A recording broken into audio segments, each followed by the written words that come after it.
Hi everyone, this is Lisa Marie from Artistry by Lisa Marie, and I have a head cold from my marvelous darling little children, so please excuse me if I have to stop on occasion to get a sip of water. I have a very dry throat today. Also, I have one of my coloring pages that I drew in the studio the other day. And I thought it would be fun actually to play with this grayscale drawing with markers and coloring pencils. So I have my Ohuhu or Ohuhu or Ohuhu, depending on how you pronounce them, markers right here. And I have my colored pencils as well. I like the Prismacolor. They're just super popular. Everybody knows the brand. So, and most people just have easy access to them. So that's pretty nice to, have as like an easy reference. First and foremost, I'm going to get started on her skin tone a bit. And for her skin, I am going to use, I've already kind of marked out mentally the colors that I wanted to use when I was first drawing her. Let's see here. This, and this. And what I do is in the comment section for this video, I'll be telling you all the exact colors and everything, so you don't have to, scramble to take notes or anything like that. You can just sit back, enjoy the video, color along with me if you'd like. I like the this tip, more of a paintbrush style tip. I think it's a lot more, let's see here, fluid and fun. Just gonna start mapping out. Let's see here if I can do this without totally messing up.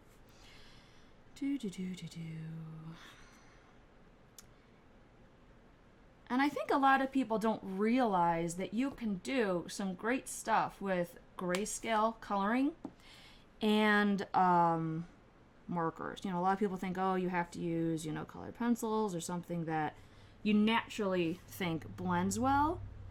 But these markers are super fun. And they blend fairly nicely. And you can do color pencil over them. So if nothing else, they're a great sort of start for mapping out colors, mapping out shadows. If I could just get this, that'd be awesome. Okay, look at that.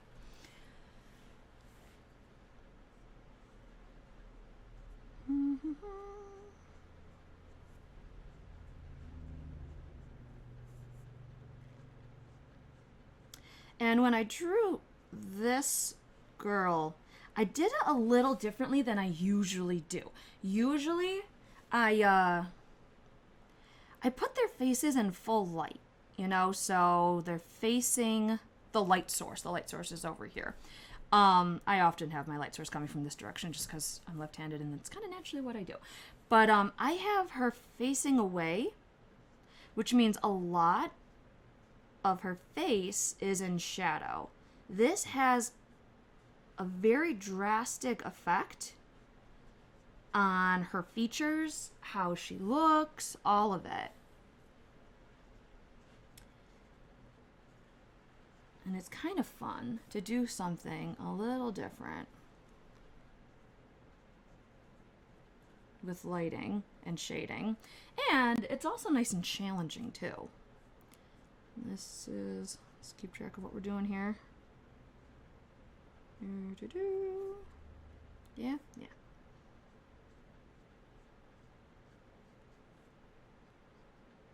There we go. Skin. Let's see, if our light source is coming from this direction, these are some cast shadows that we would naturally have. Boop.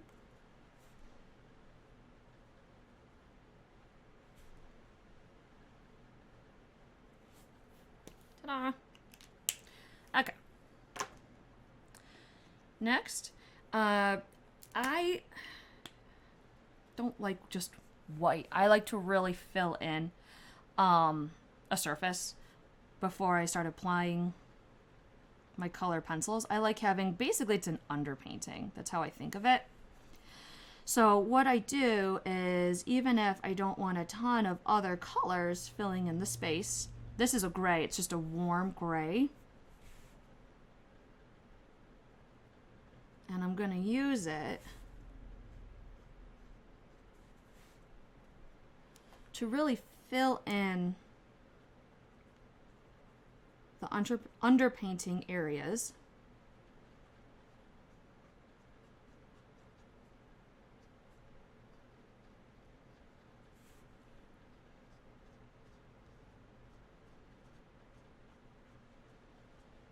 Smooth out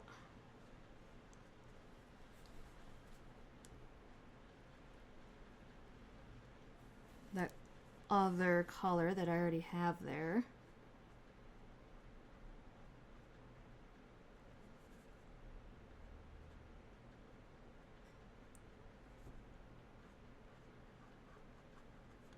And since a lot of this is in shadow, remember, I put her face more in shadow, it's okay to add a bit more underpainting all around her face.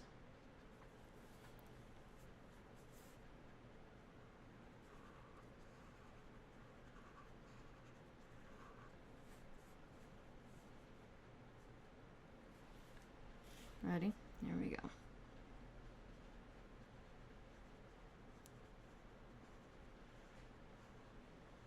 Look at that. Filling it in.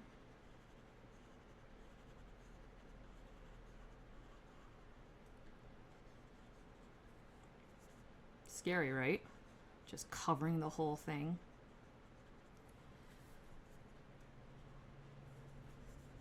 Ready? Here we go.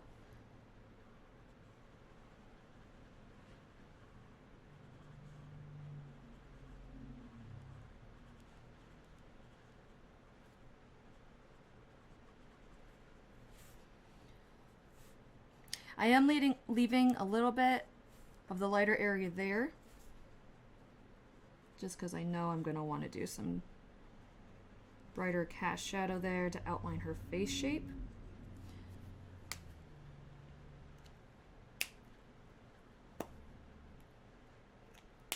There we go.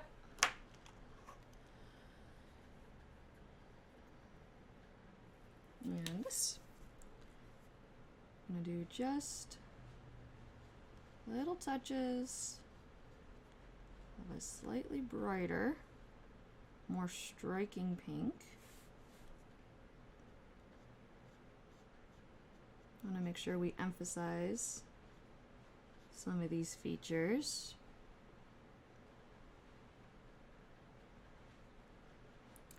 And I printed this drawing on heavier paper, cardstock paper, and I'll include the link, you know, again in the description of the video, so you don't have to wonder.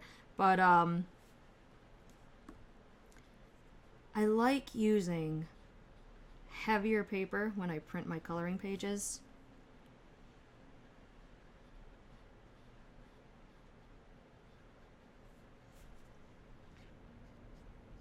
And this particular paper has a slight bit of texture to it, which is nice.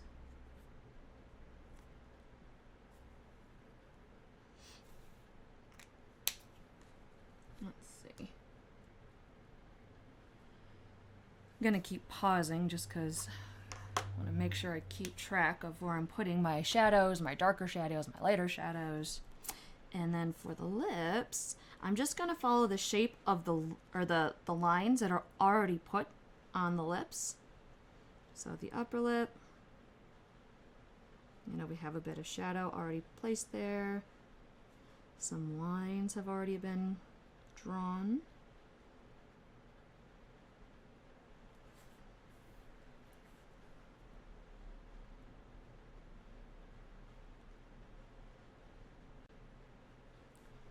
Sort of getting a nice outline.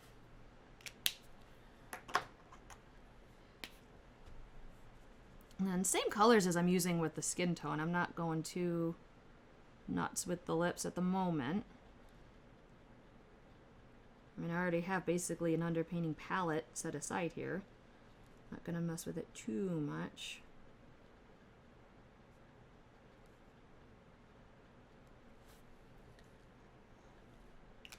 And I'm also allowing more of the white of the paper to just kind of shine through there.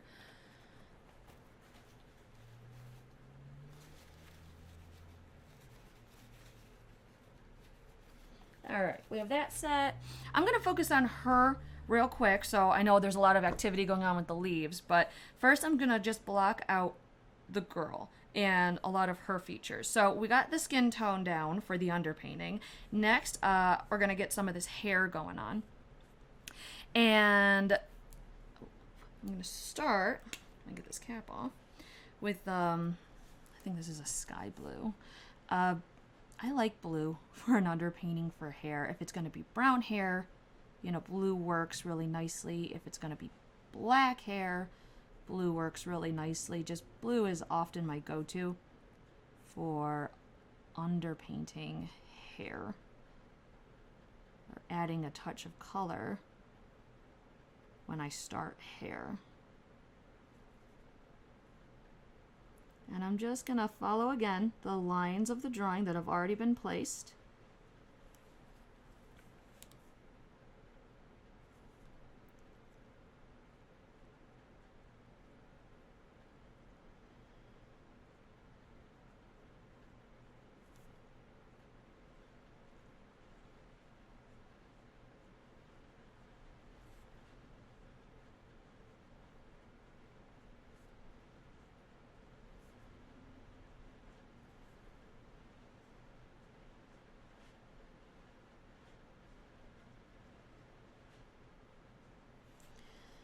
Some of these. When there's a lot of layers of stuff going on, even when I do my underpainting, I try to be careful and almost minimal in how I apply my colors, just so that way I don't accidentally smear color all over a totally different object. I mean, I've done it. We've all done it. But I try to not do it too much.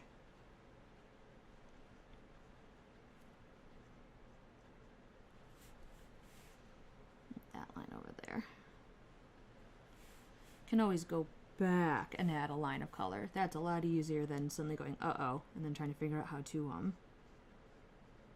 erase. Try to figure out how to erase marker.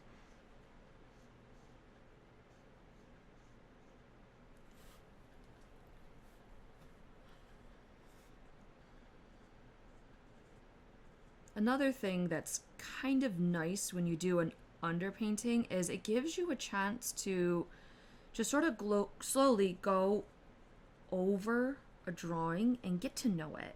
You know, it gives you a moment to think about, you know, where is the hair? Where is the light coming from? Where are the darker shadows? Where are the lighter shadows? Gives you time to think about what colors you want to do next. So I like the underpainting. It's almost my way of slowly getting to know the drawing, introducing myself to the drawing sort of thing.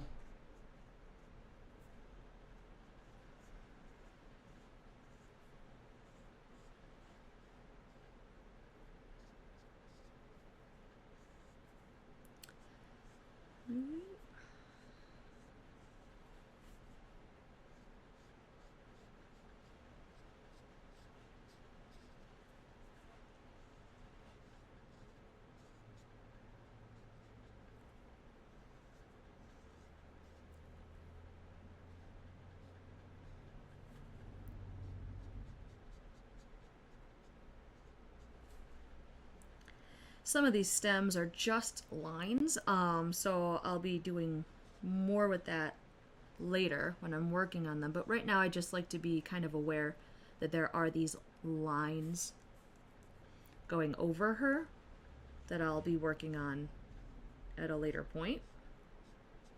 Again, that's just getting to know the drawing, becoming aware of what's going on in the drawing, all that good stuff. Okay. And I'm going to take that same warm gray that I used in her face, and I'm going to use it again here.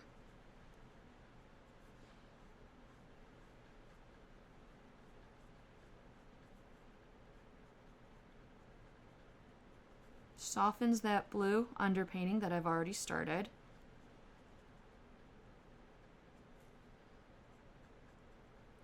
And it visually starts to unify the palette. See, it starts to make them look like a cohesive color scheme, using the same color throughout different elements of a portrait. And it's a great color. I am a huge fan of gray, warm gray. There's so much potential, you know, all the colors that you can put on top of it, you can mix with it. I love warm gray.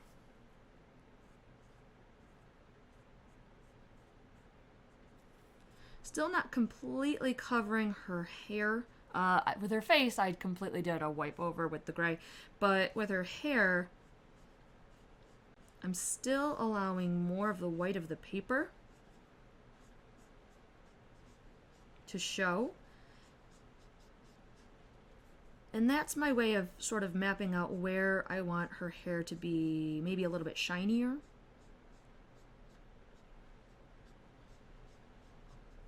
Where I want some of the highlights of her hair.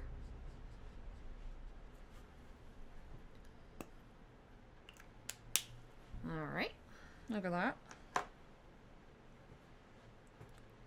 And then,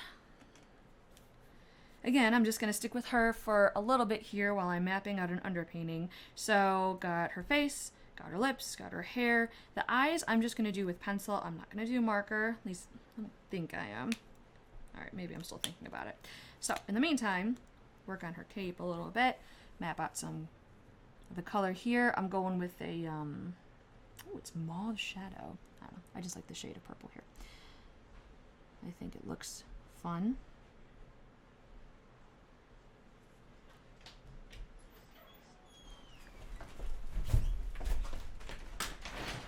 Just a minute, gotta close the door before someone walks in on the studio. That's life working from home with a family, a husband and kids. They just walk into rooms.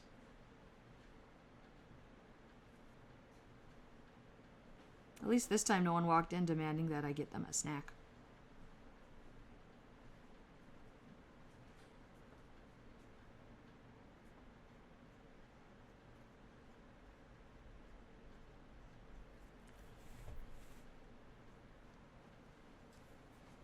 And what I'm doing is I'm following the curves of the material.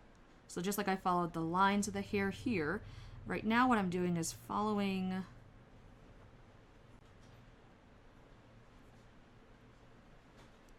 the folds of the material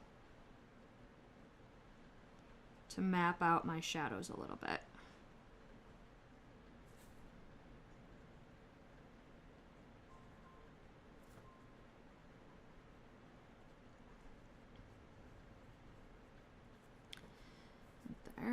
There's a little one right there. I see it. All right. These are some great shadows in this ribbon. And block those out. Another good shadow right there.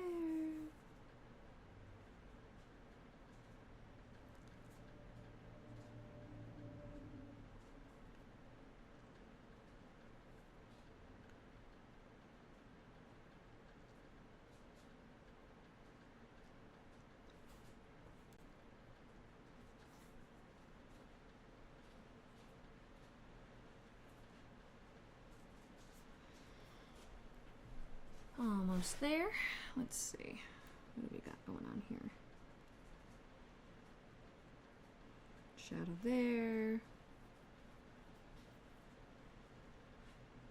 We're going to say this is all part of that.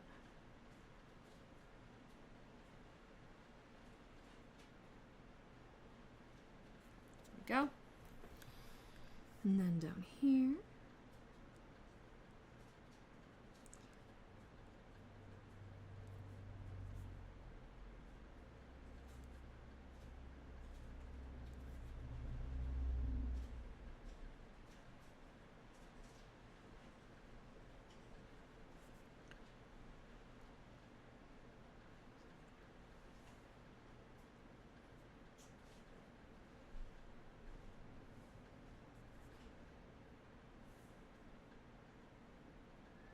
Just blocking out the shadows that the hair would cast on the material here.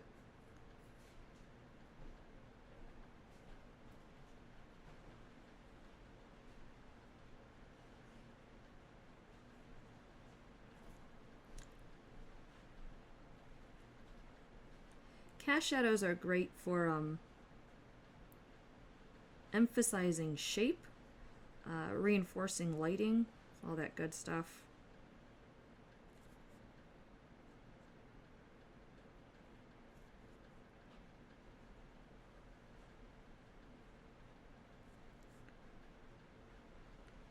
And again, there's a lot of busyness going on here, so I'm gonna try and be careful. But sometimes colors just go places, and that's life.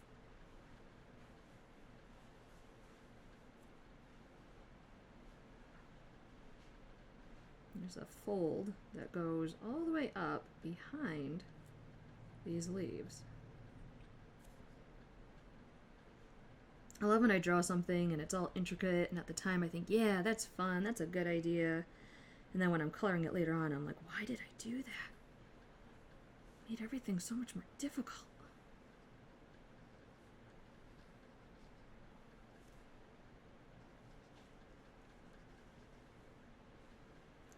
Almost done.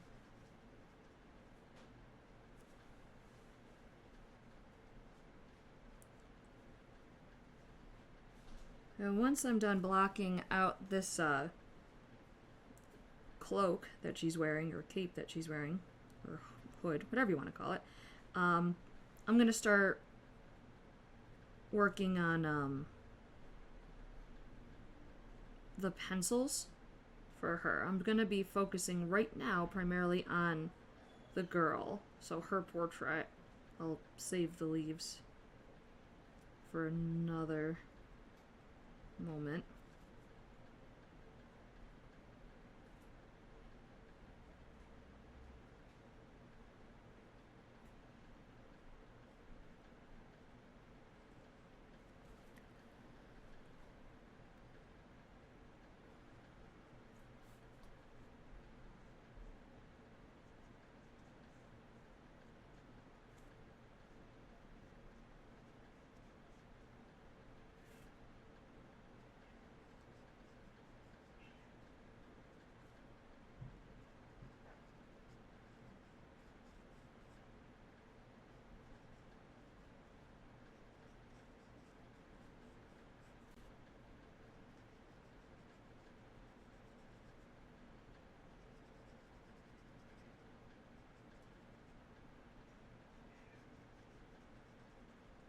There we go. We have a bit of shadow going on now.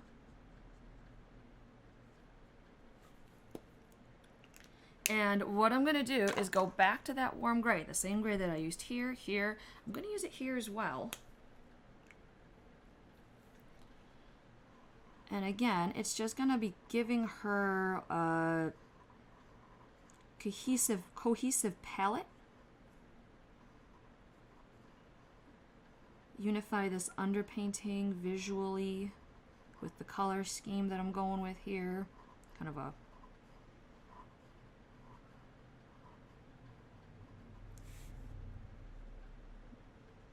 universal warm gray underpainting.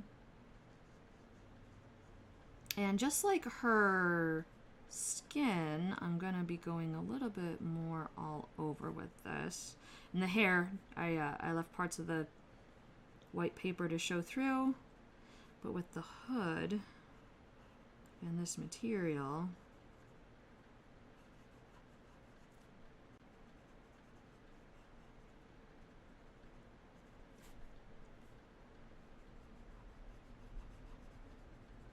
just gonna completely cover it.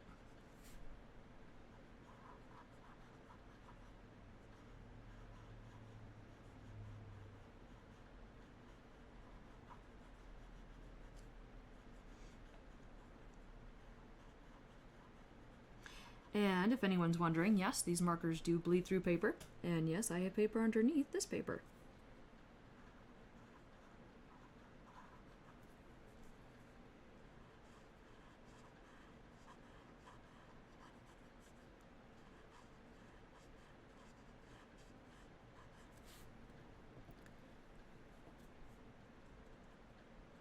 And I tape down with painter's tape. Keeps everything in place, doesn't tear the paper when I, pull the tape off.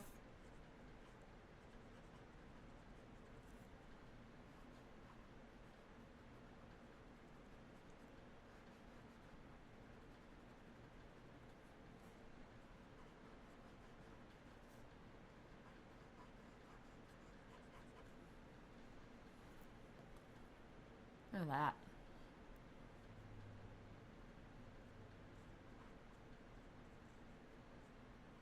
And again, she's facing away from the light, which means a lot of her portrait here is in shadow. That's something to just sort of bear in mind, even when laying down this base color.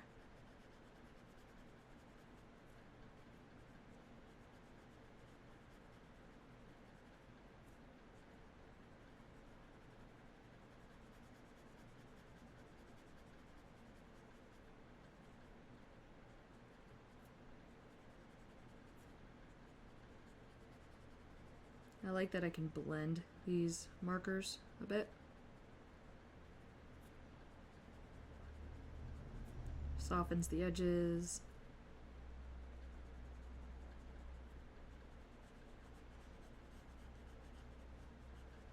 Especially when I'm drawing something organic, like a person or an animal or, leaves, like plants. I like having, or flowing material, I like having soft edges on organic subjects.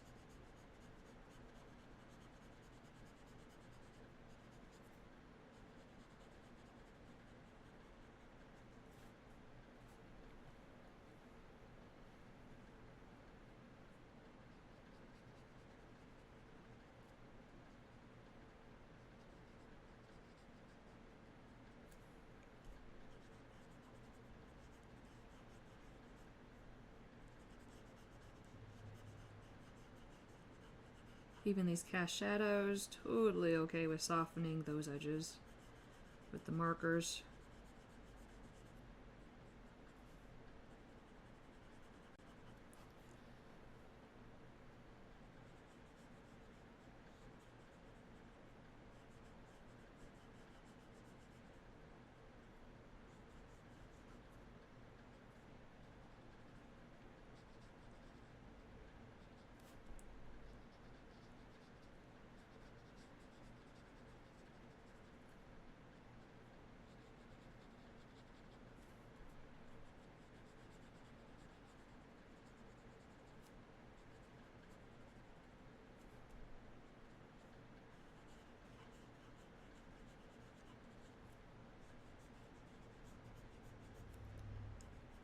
This is filling in quite nicely. Look at that.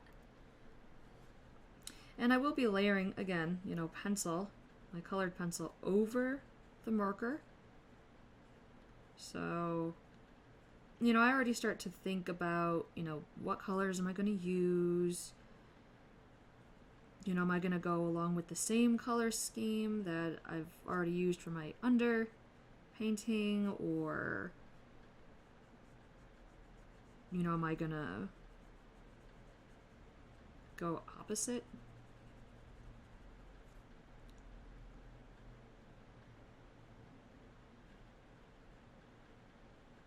Or use different colors, complementary colors, there's just so many options.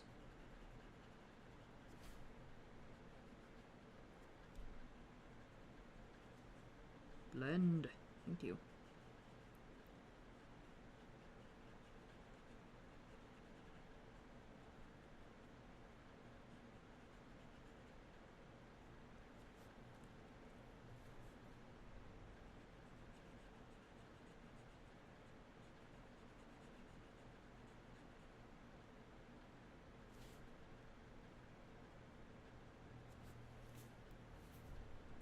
These leaves make a great composition of negative space. See all these little gaps and everything between them. It's great negative space. So it's visually very interesting, but logistically, you kind of have to pay attention when you're coloring it. Again, when I was drawing her, I just went, wee, more leaves, more leaves. I don't think I actually paused to think, huh, what will it be like coloring this in? I did it to myself, guys. I did it to myself.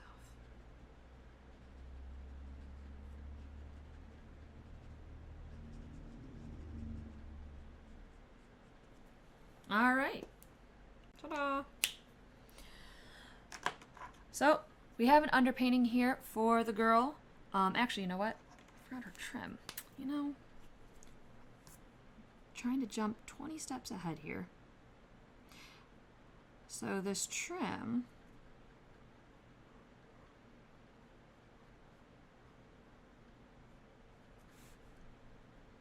is going to do a shadow line here.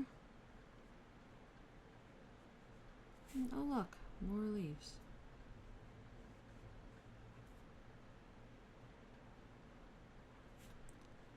There we go.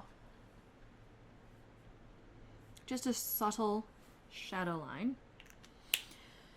Yay me. Alright, now we have the underpainting done for her. What I'm going to do next is start putting on some pencil, and I'm going to start with her skin tone.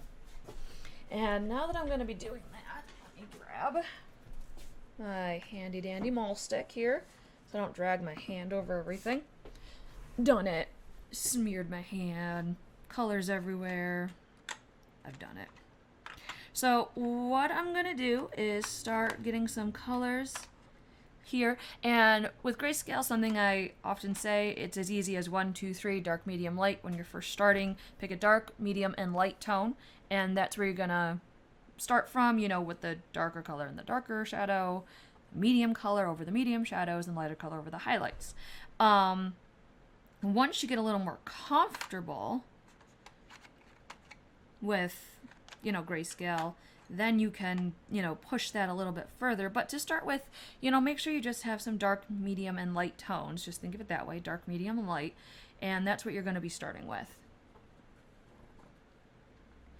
And just sort of picking my colors here and mapping out the colors that I think I want with her. I think I'm currently contemplating this one right now as well, so that's why I'm pausing as I go here. So I'm gonna go with probably the most obvious choice at first, which is this peach pencil. And again, I'm gonna move my mole stick, and I'm just gonna go right over that marker that I already laid in for my underpainting. And I'm going to be gentle.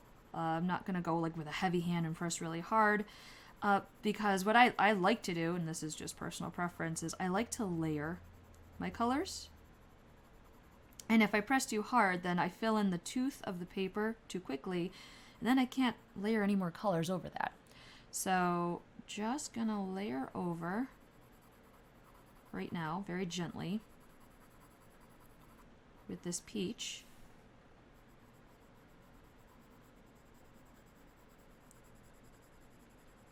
Following the shadows that I already have laid out from the original grayscale drawing, and then I emphasized with the markers.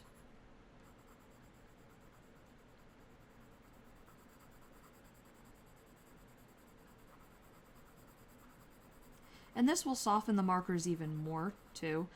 They blended together nicely, you know, they softened each other visually. No real hard edges. But putting this layer of pencil over it will soften it even more. Remember, the light is from this direction. She's facing away from the light. So there's a lot of shadow at play in this portrait, which is a bit unusual. Most portraits you see people's faces, they're facing towards the light. It's actually more complementary to be facing towards the light. But visually, it can be a lot more fun and interesting when you have a face in shadow. Very dramatic look. See, so we're softening her up right now.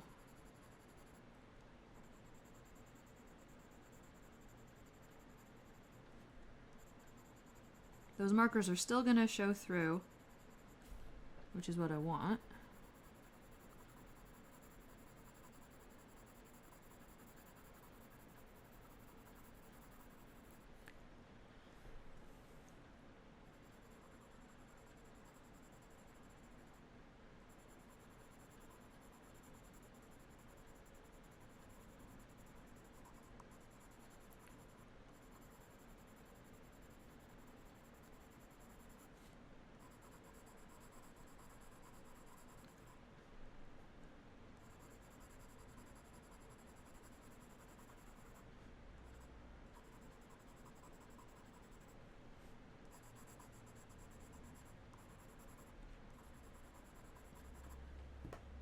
Now what's going to be interesting is this patch of skin right here.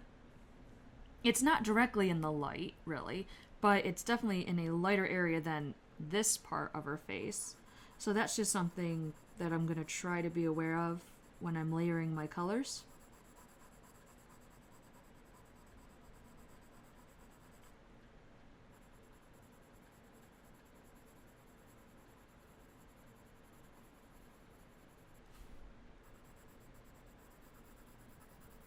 I love this jawline right there. I like the different variations of shadow right in this one area. That's just so fun. Look how fun that is, guys. I love it. Okay. Calm down. You have more to go.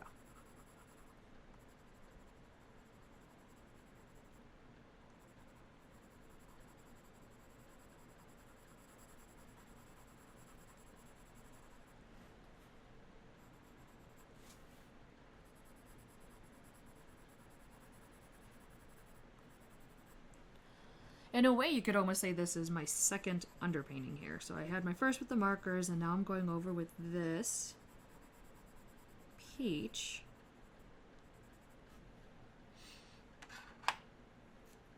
Now, I'm gonna take, actually was that peach? I guess it was light peach, sorry. Again, I write down all the colors in the video description, so you don't have to take notes. And also I get distracted when I color, and I'm not always the most reliable source when I'm just getting into coloring mode.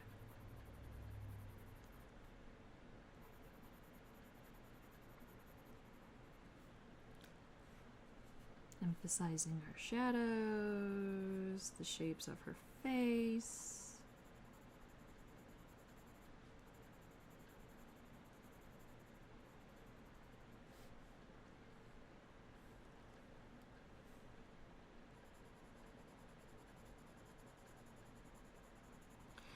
And with colored pencil, one of the things that I enjoy is how I can blend my colors on my paper. So before, that other color was, light peach. Now this is peach. And I'm blending them together. So I don't rely on just the color straight from the pencil to be a certain thing. I can make my own colors by blending them together.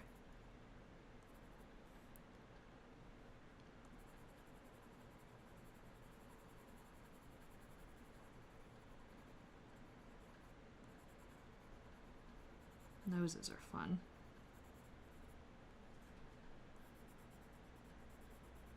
If you think about it, it's this thing that sticks out of the middle of your face. Like, it just sticks out. in the middle of your face.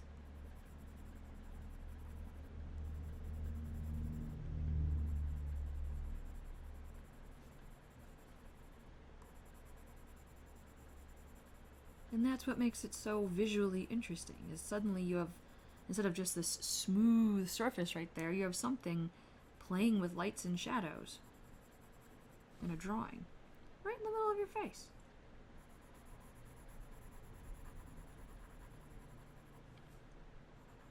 And we're blending.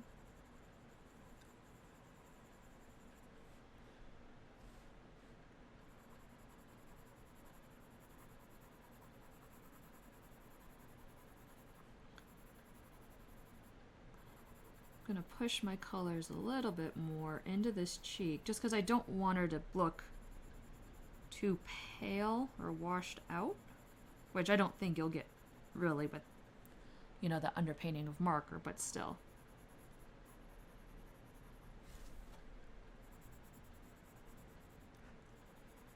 For what I'm going for here, I prefer a little bit more color in that cheek than anything. Go back over here, more shadow over here, so more color over here.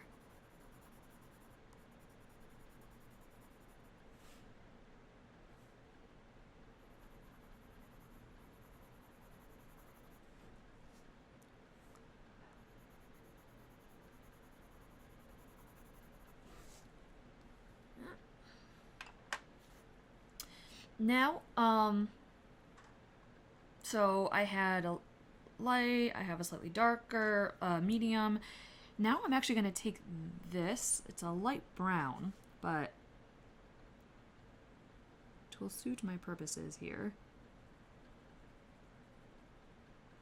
Otherwise she's exceptionally pink. I don't want her to look like she has a sunburn or something. So we're going to do a bit of brown. Again, blending it with the other colors, so I'm not just pressing brown into the whole thing.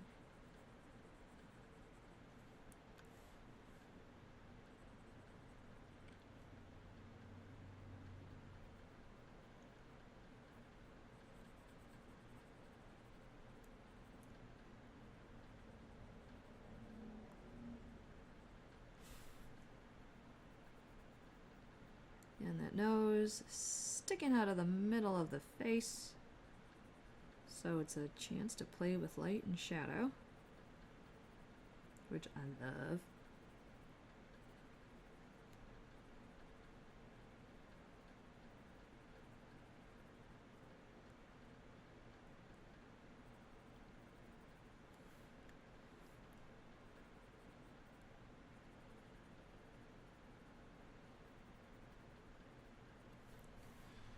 Same with lips. They play with light and shadow a different way. I mean, not just lips themselves, but where the corners, the creases, where they affect the lip or the cheek around them.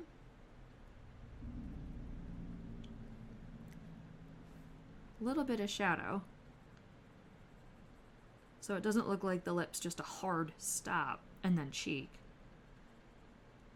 In a way that shadow, it's kind of a visual bridge, connects the lips to the rest of the face.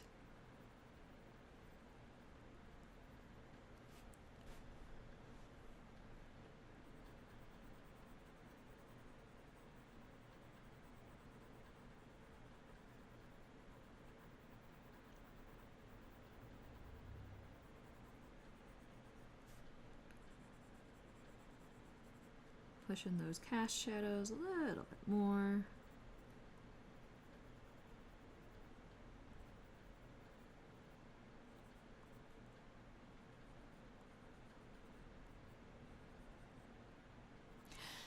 Once I was drawing someone's portrait and they said they didn't want any creases around their eye. I think she thought it would make her look, I don't know, old or something. But, you know, if you don't have creases around the eye, like something, around the eye, folds around the eye, the skin moving around the eye in some way. Look like a cartoon character. I said that a lot more nicely and more gently when I told her I wasn't going to make her look like a cartoon character. That was nice. And she was, you know, beautiful. I loved her face. It was so fantastic to draw.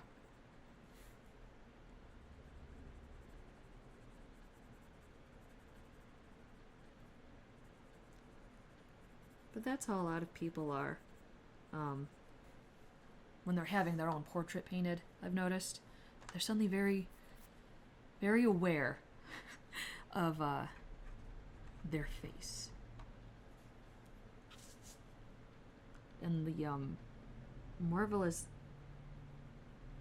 unique traits that a lot of people don't like about their face, you know, I actually love. It makes it so much more interesting.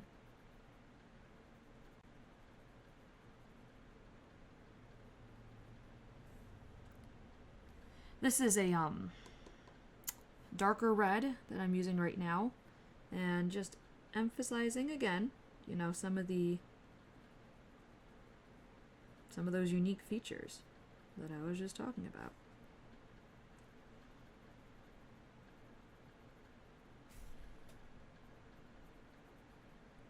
Going for individuality.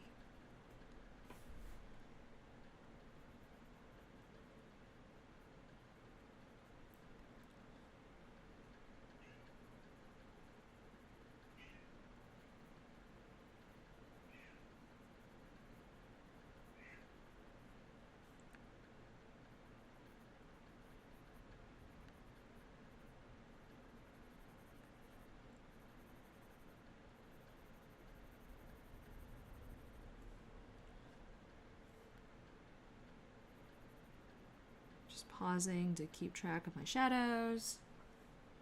I mean, even though I drew this, you know, I still have to remind myself where the light is coming from.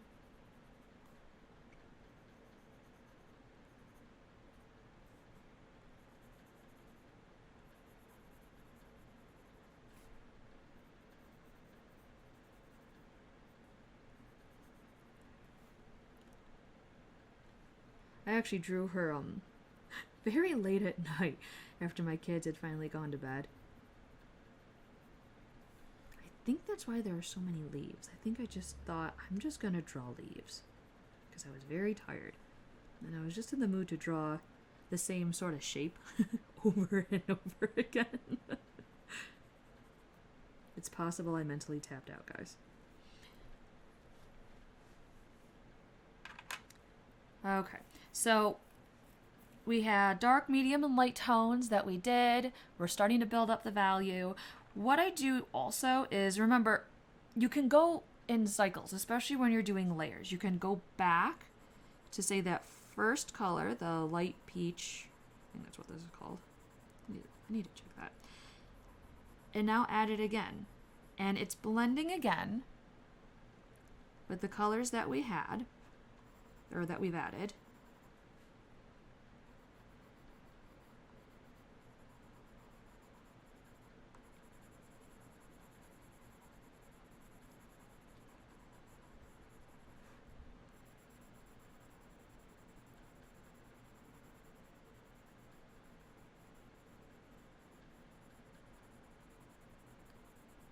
And I am trying to keep this part of her face a little bit lighter.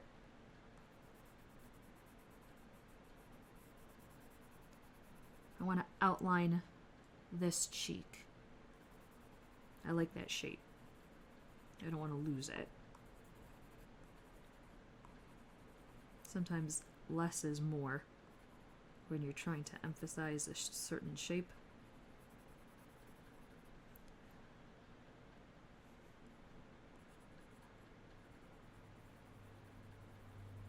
There we go. Again with this nose, let the white of the paper do some of the work. It's going to make that nose ridge right there pop up a bit. next to the darker shadowing or shading that we've been doing.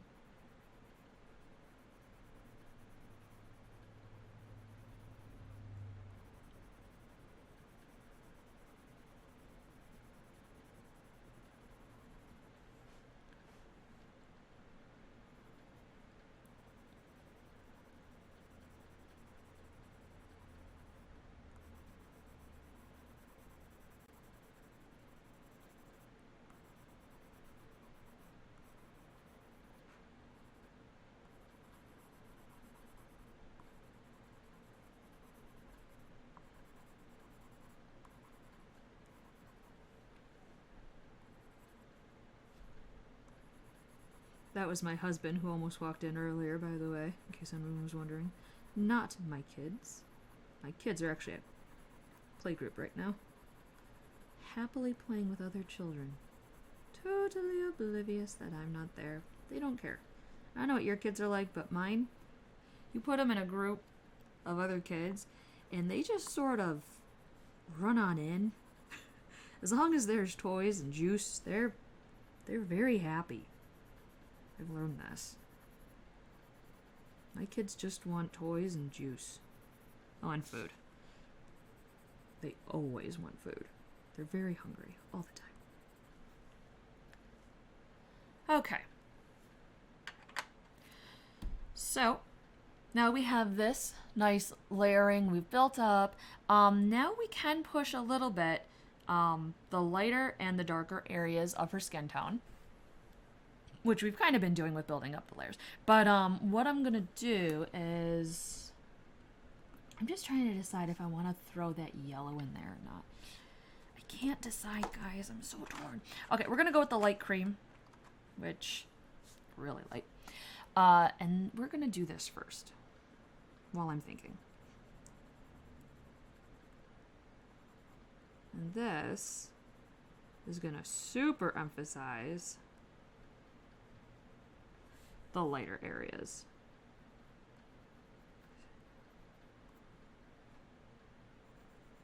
Now we can go right to that edge of her cheek line. You can tell I use this color a lot.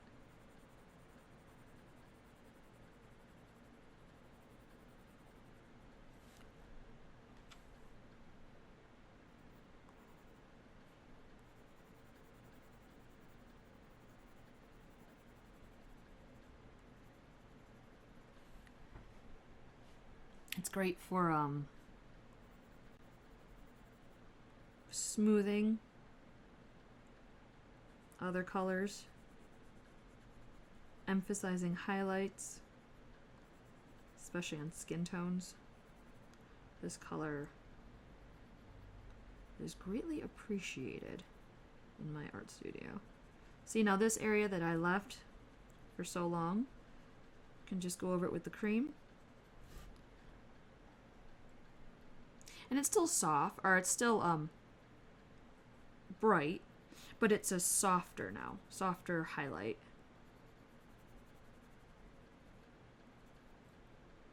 Go right along those lips.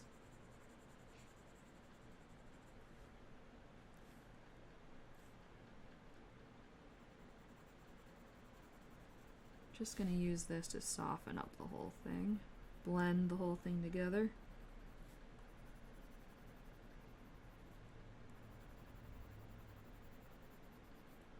There's that jawline I like. Gonna emphasize that.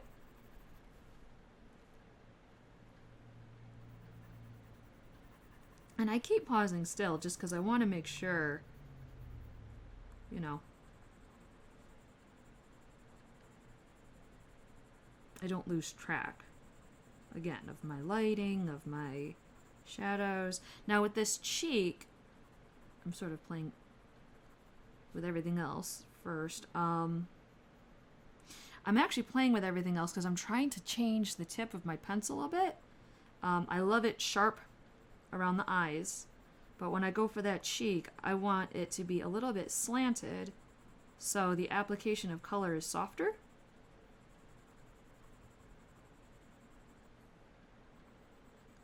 Sharp tip, sharp color, soft tip, soft color.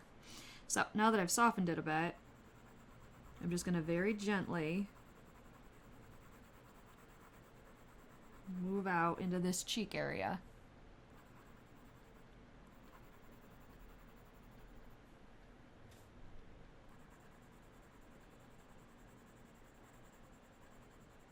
And I'm using this cream to connect these two sections of her face.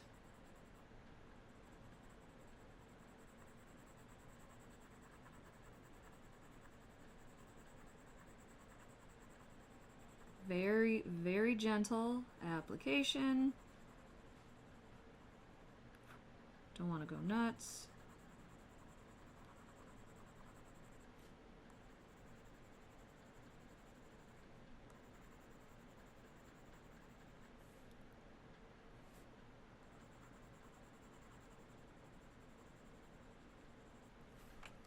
Now let's just pause for a moment. Take a look. How's she turning out there? Pretty good.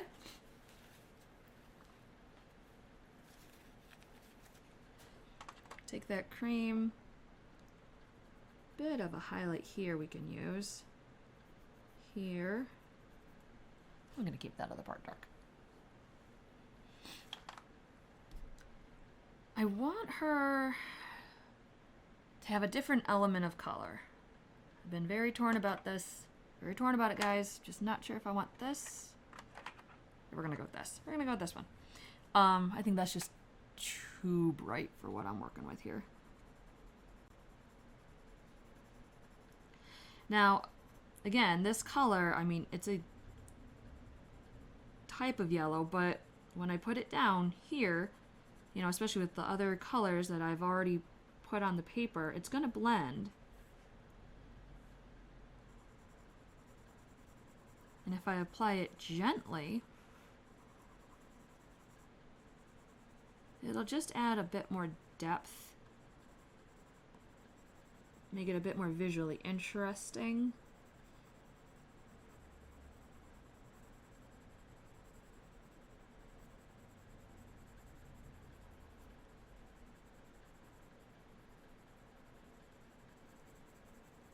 Very, very soft application, not pressing hard.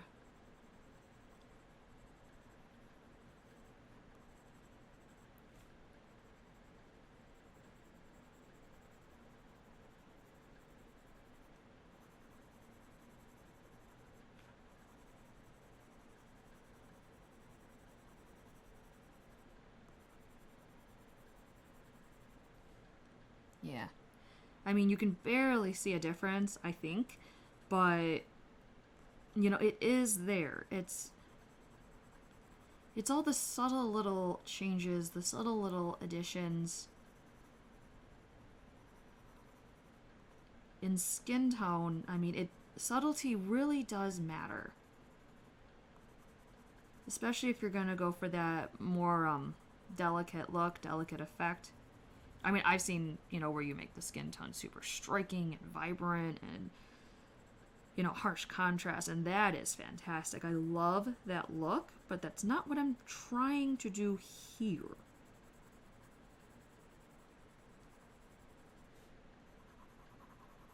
Here I'm going for a more soft look. Softer transitions of color.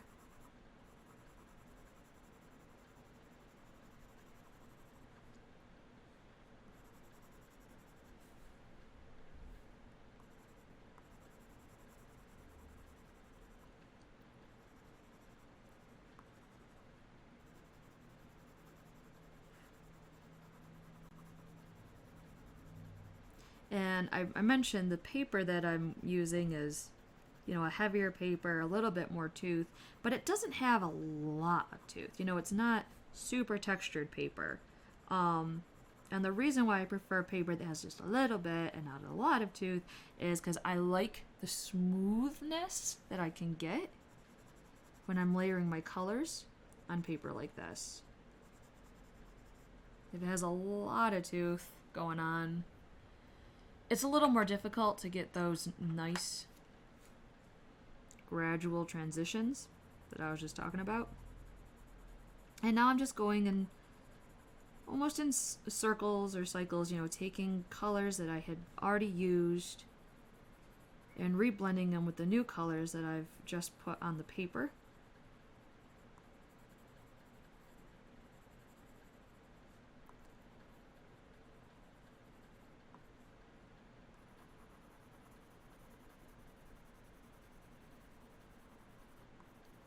But you don't have to. I mean, you can just choose, you know, a few favorite colors that you like, put them down, move on. It's your coloring. Do what you want to do.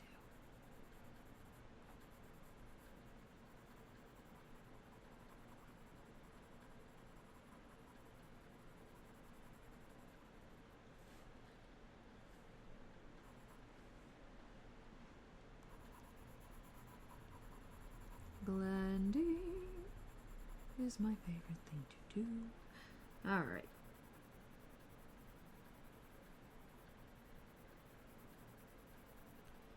Get that in there. How are those lips looking? Looking good? They're looking good. Oftentimes when you draw portraits, or I've seen other people, you color portraits, again, they're facing the light, and you add, naturally, a lot of people add more color to the cheek, you know, that center of the cheek, because you want them to have the rosy cheek look. But since she's facing away, and we're putting a lot of the rosiness basically on her nose, the center of her face, I think it's okay to let the cheek, like this area, be a little bit more pale.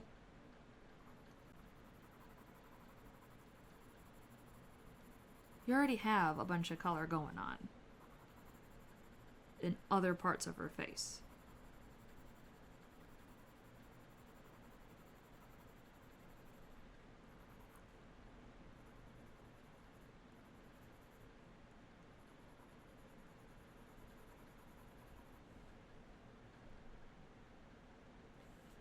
Ooh, unless you're going for that like 1980s makeup look. Remember when, what was that look where they would like streak the blush on their cheeks? That was so cool. I'm so glad that's like not something I have to do, but it looks so cool. Someone could totally do that with her. Do it.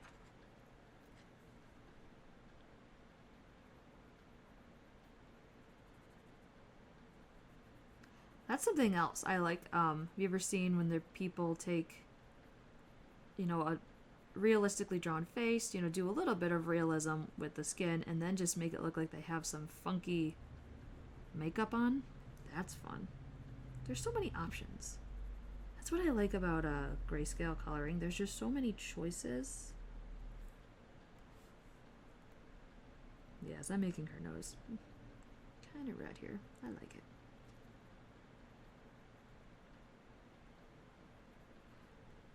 Certain parts of the face I've learned you can have a bit more fun with the red. You know, creases, basically where there's creases of the nose, the eyes. Because the problem with red, and I love red, is that it can steal the show. I mean, that's it. You put red anywhere, people naturally look at that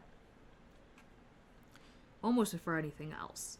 And it's fun, but when you're doing a portrait, you don't always want to steal the show.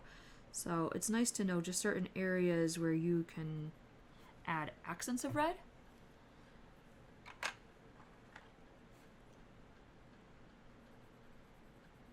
Which will just naturally enhance the show.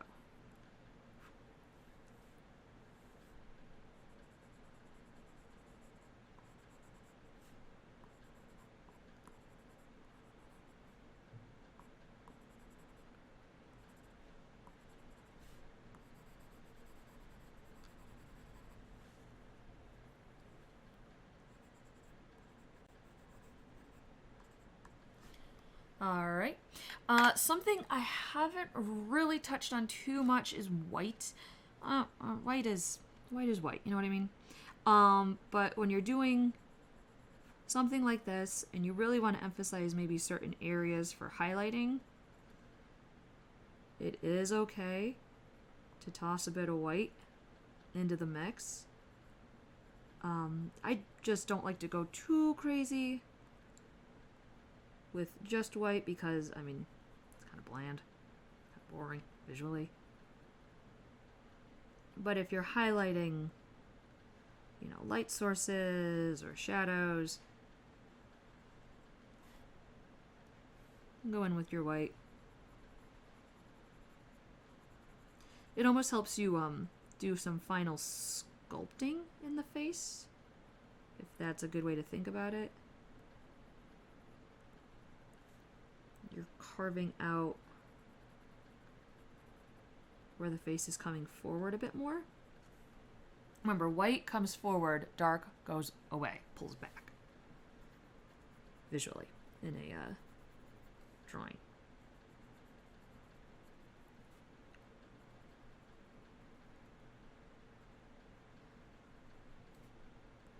Also, details come forward, blurry, softer, go back. All little things, right?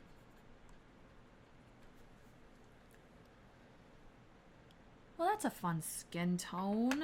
Look at that. Try anything else?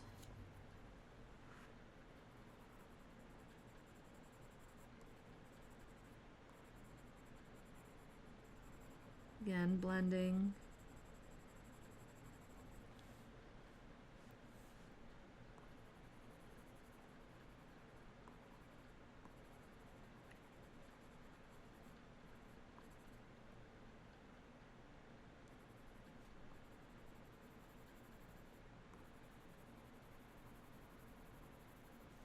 I'm having a lot of fun playing with her face, specifically because I put it in shadow. I'm just sort of enjoying the novelty of a face more in shadow. It just goes against the norm, against the typical. You ever look at models like in magazines and stuff like that? They always put their faces in the light, like towards the light. It's just such a common theme or element.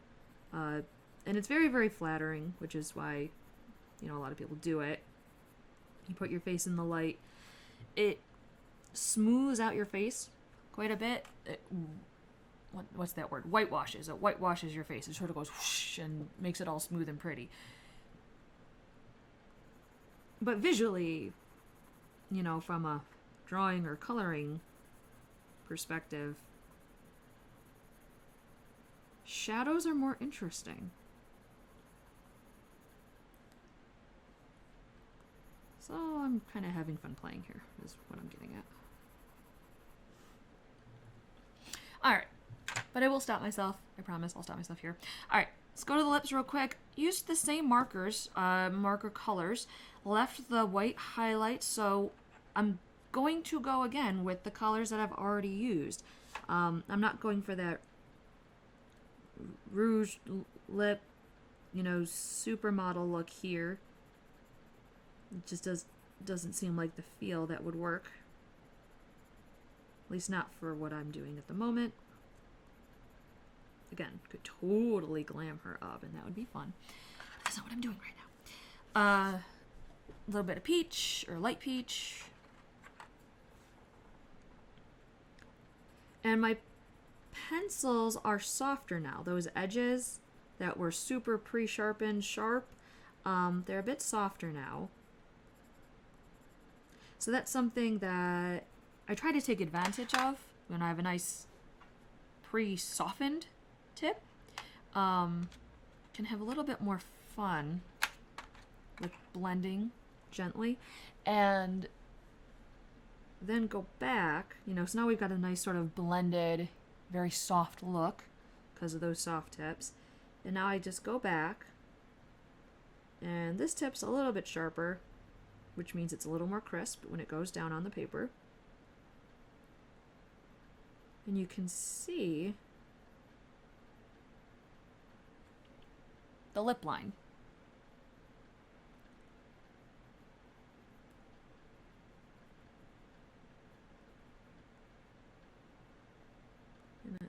outline her lips a little bit.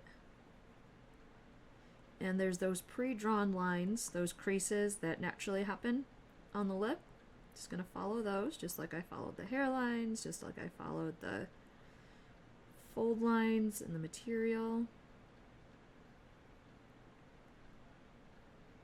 And still not pressing hard, but that'll help outline her lips a bit.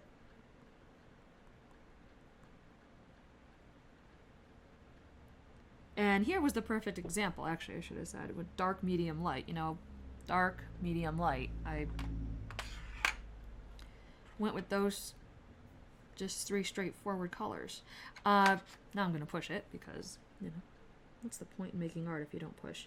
Taking that darker red, is it Tuscan red? Really going to push my shadows.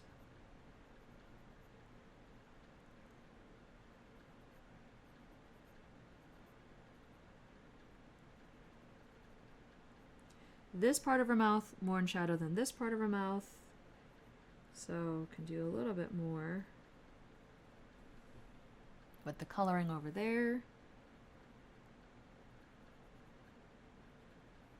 Whee.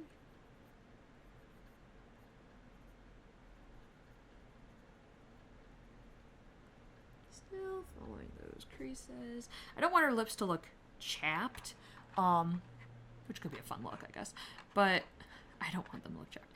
So gonna go back to that lighter color that I've already used, and now gonna soften a bit.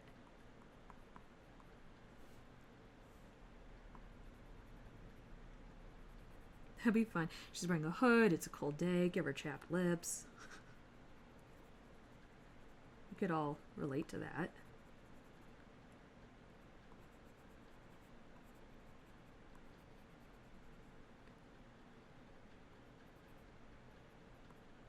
Haven't completely covered the white of the paper yet. Still letting the white of the paper go a little bit there. I'm just gonna push her a little bit more. Let me see, where's...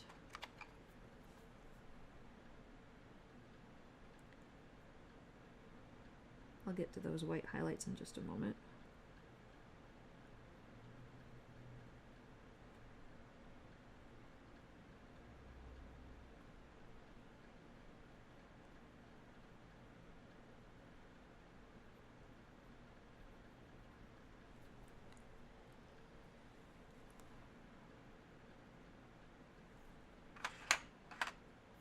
Just like with the skin, going around a bit, blending, reblending.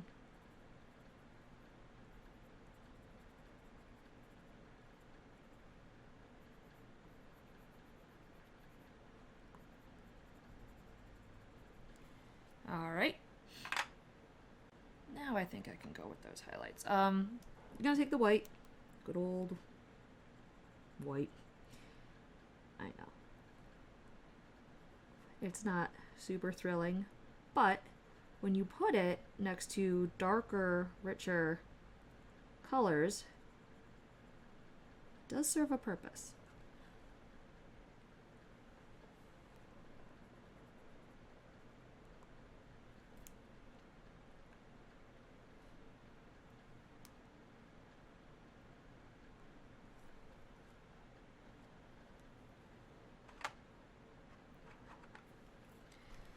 Back.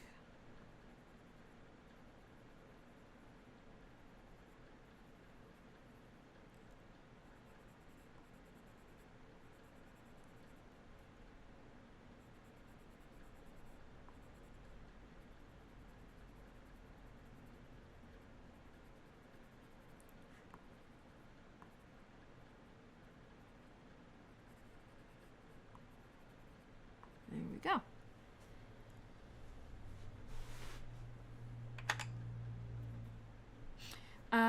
Now the eyes, remember I said I wasn't going to do with a marker. I was thinking about it, and I still don't think I'm going to do a marker, because I want to play with the pencils just a smidge. I'm going to give her brown eyes, because I want to play with, actually, my yellows a bit. So if there's a reason, there's a reason. Dark, medium, light. So dark, medium, light. Eyes, super responsive to light sources, shadow sources, and they've already been kind of pre-drawn here. So I'm gonna just take my dark brown and make sure I get those shadows mapped out a bit. And this pencil tip, pre-sharpened, nice and sharp. Sharp means crisp.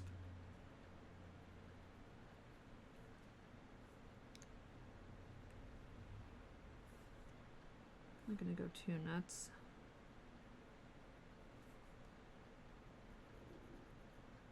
There we go.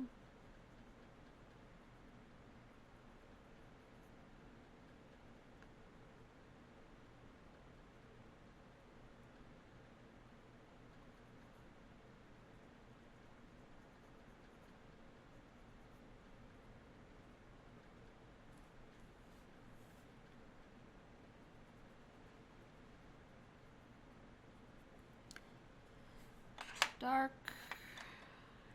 my medium,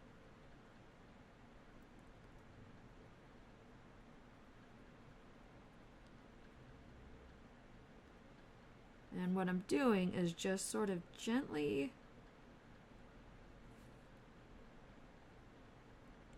adding bits of color, softening that dark that I've already added, but still not going right into the white of the paper, because I want to make sure there's room on the paper for this lighter color.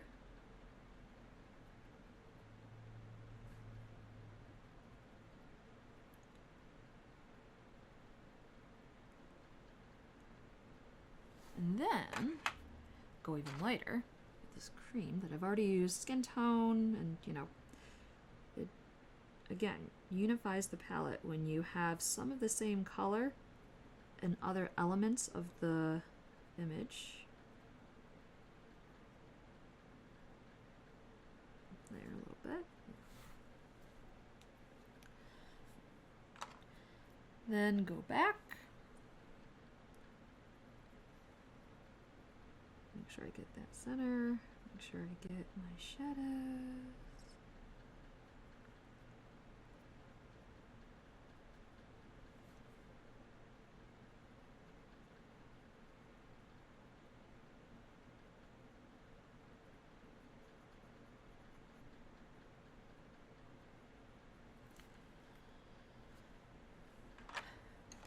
Then, really gonna push, take my dark blue.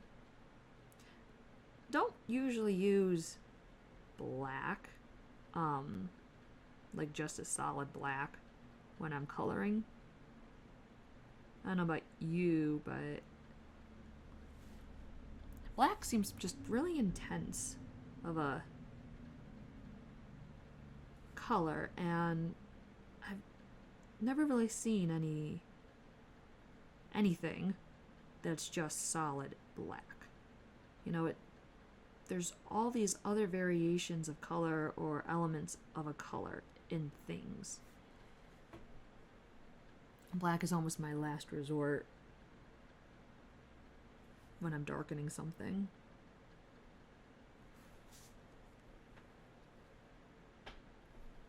There we go.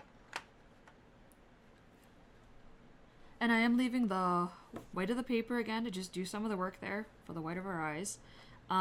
Can take that cream, if you're worried about it just being too sharp, and soften the edges of those white highlights.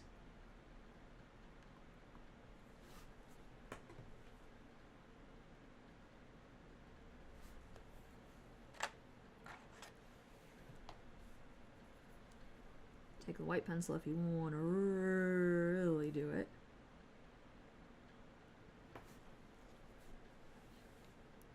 There you go. And I mean, the white of an eye is never white, like ever. So take some of that peach, some of the other color off of there. That is the one thing when you blend colors on paper, the tip of your pencil can get a little bit dirty. So just go on in there. Add a bit of other color to it. You don't have to be dramatic. I mean, you don't need to give her bloodshot eyes, just little bits of color. Helps it look a little more natural. Let's see, how's that looking? Good. I didn't add marker to the eyebrows. Thought that would be a little much. But now let's do just the eyelashes and then we can move on. So, gonna use that, gonna use this. Yes, yes. Same brown that I used here. She has these beautiful big lashes, so we're gonna do real quick. We'll follow the shape of her eye a bit. And that's really what, you know, eyelashes help with, is they help frame the shape of the eye. So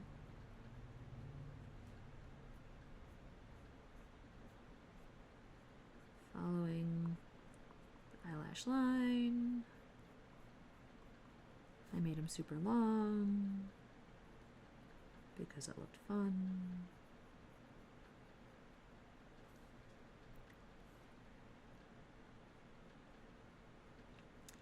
And you can always add more eyelashes when you're coloring in eyelashes. Dark brown. And now, again, that dark blue that I used in her eye.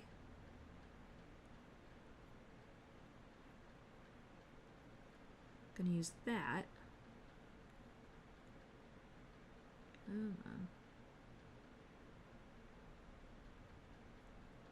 For the eyelashes.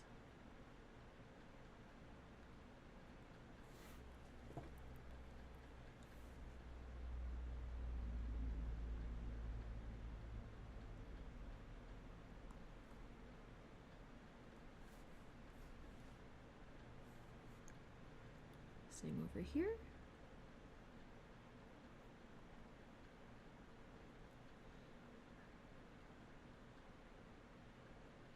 And I follow the movement of the lashes. If you notice, I'm applying it in that, you know, fun sweeping motion that you often see eyelashes do.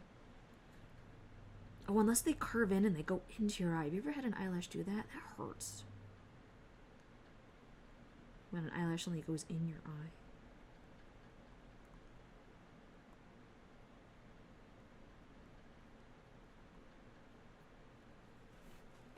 All right.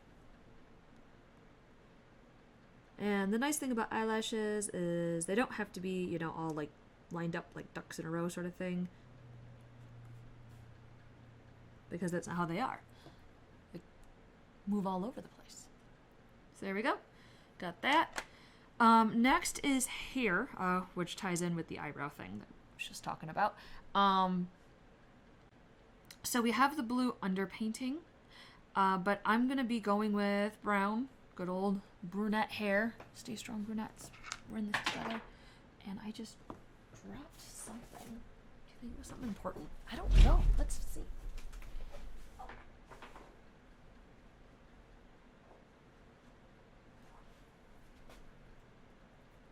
I dropped my sharpener, guys.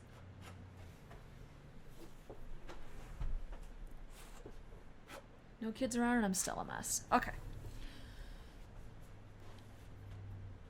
So, this one's for all of us brunettes. Gonna draw some brown hair. Dark, medium, and you're gonna be my light too, I think. Nah, I'm gonna go with the bright. Okay. And again, the same brown that I used there, and, you know, I'm gonna now be using here as well.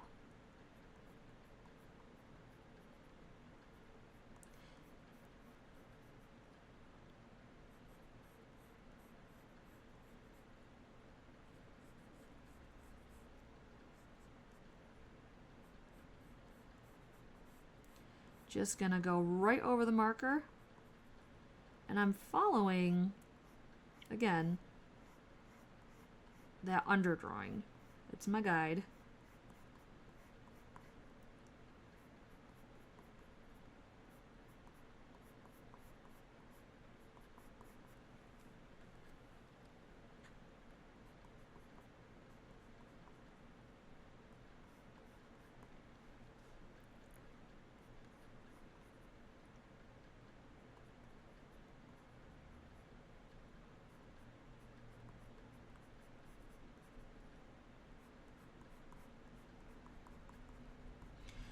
Oh, who drew all these leaves? Me. I did it. I drew all these leaves. I did it to myself.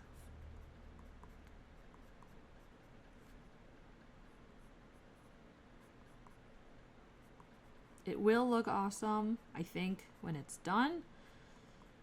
But at the moment, as I'm trying to work around the leaves,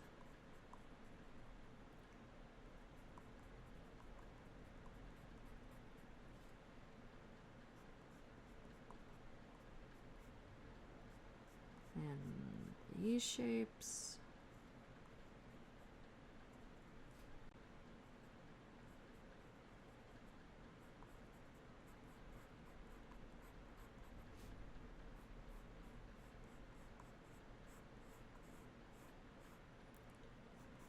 There we go. Because the hood on, you don't really see too much hair, but there's enough that you have to pay attention.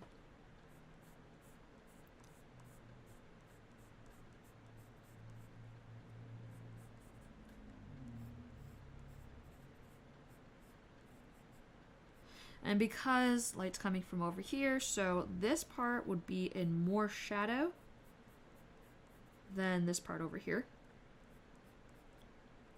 So I can put a bit more of the darker shade there. I can also go back up here as I'm thinking about it. Bit more.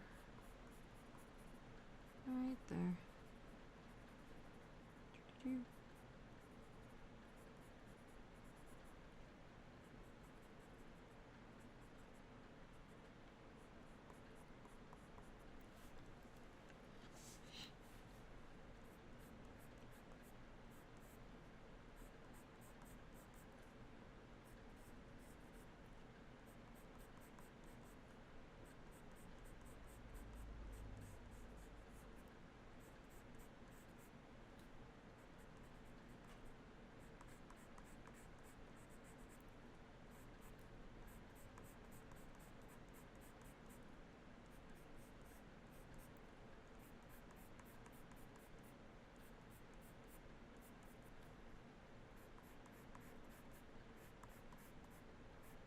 Just blocking in basically my shadows. I already blocked them in with the marker, now I'm blocking them in with the pencil.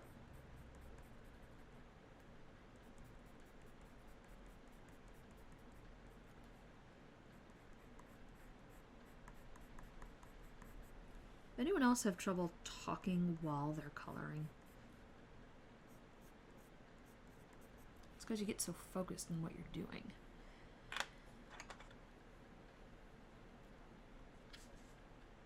I was actually reading the other day. I love to read. I was reading about the effects of creativity on mental health. And of course, you know, for me, coloring, drawing, obviously are the go-tos. But there's also singing and actually storytelling.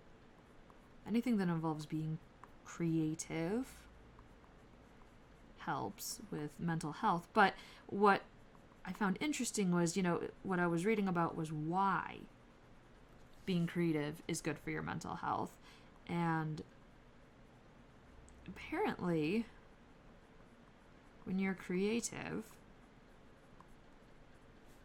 you naturally get drawn into what you're doing. You know, your whole mind, your thought process naturally just starts to focus in on the one thing that you're creating, you're working on. And that affects the way your brain thinks.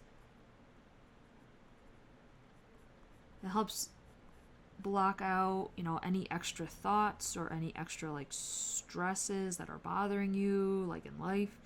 And it actually helps you think better.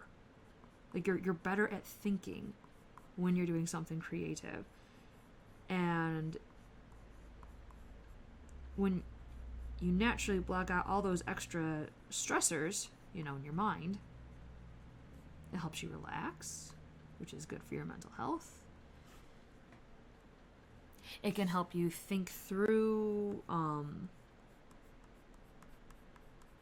actually other more complicated thoughts or issues later on, because your brain has had a chance to sort of regroup so it can focus better. And it gives you that boost of oxytocin, that happy hormone. So you feel good.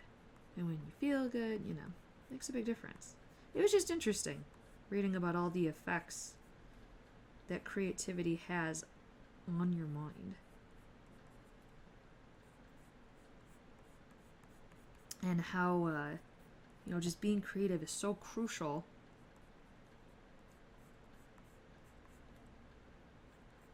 to your mental health.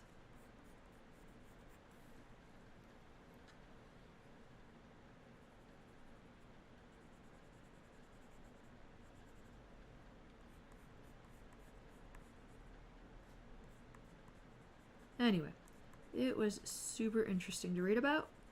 I will be reading more about it, I am sure, because I find it fascinating. Okay, so we have dark, we had a medium, and now we're going to go with the light. And just have this,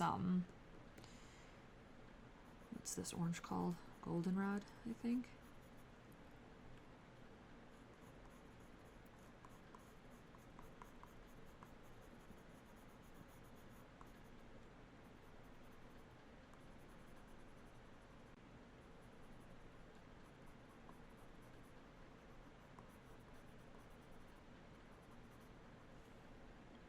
Look at that.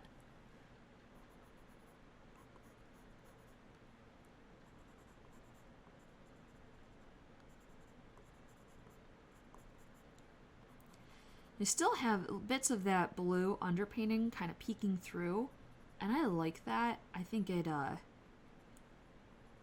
again, makes it visually more interesting. And because I'm using this bit of orange, well, brown and orange, in her hair, the contrast of blue and orange, they're complementary colors. They're opposites on the color wheel. So when you put them side by side, they make each other more striking. You put them over each other, they darken each other. Naturally, they blend into a much darker hue. If you're not careful and you go a little nuts with the blending, they can get a little murky, but I'm actually okay with that.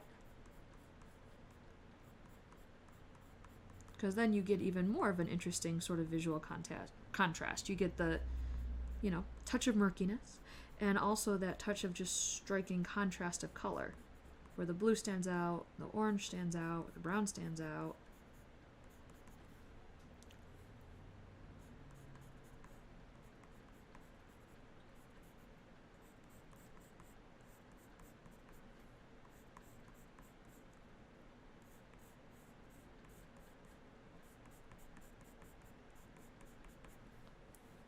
Using this orange to blend those two other browns, connect them to that whiter highlighted area of the paper that I am still not quite touching yet,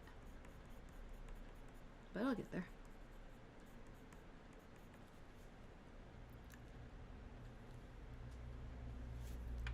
And then I'll take probably that cream again. I saved the white for you know, when I really need it for highlights. Gonna go with the cream right now. And I am actually pressing a little bit harder here because I want to make sure I get some nice lines for her hair.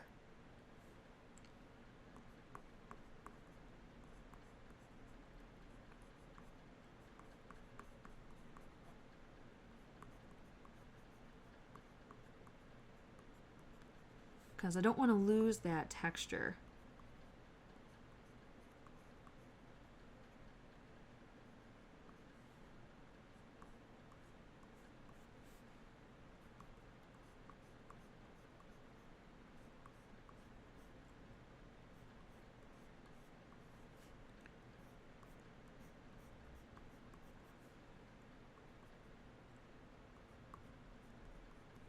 Her hair is fairly straight.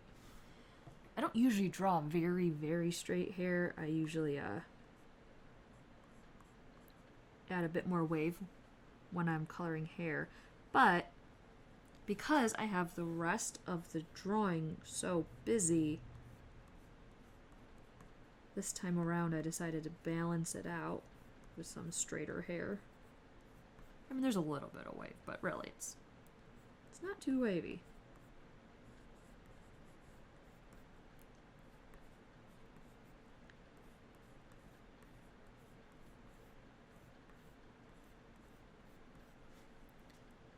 Getting some nice highlight. Go up there with it. I will be going back over with, you know, the white pencil for the super highlighted areas, but at the moment, just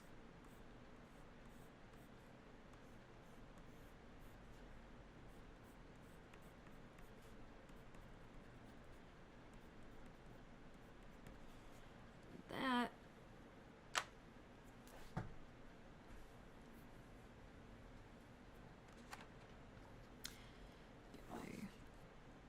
You know what I'm thinking? So I have that blue, I have the browns. I'm gonna take a little bit of this.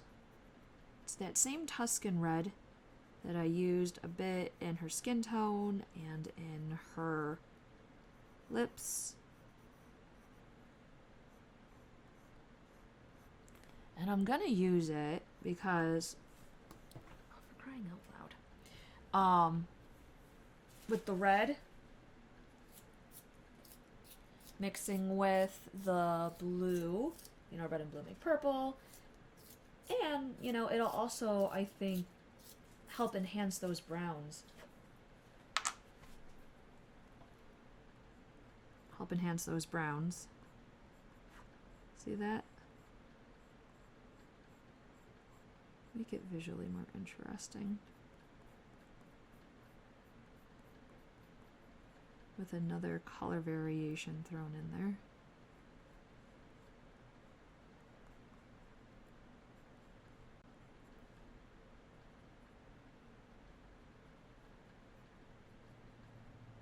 Emphasize this shadow line that we're going to have right there. The hood is casting its own shadow on her hair. So I'm okay with going against the flow of the hairlines there, just to emphasize that shadow line a little bit.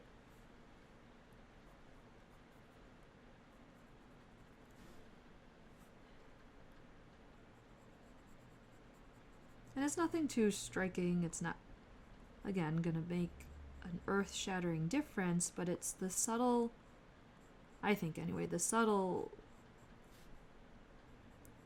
variations, the subtle additions to an organic subject that can really help bring it to life.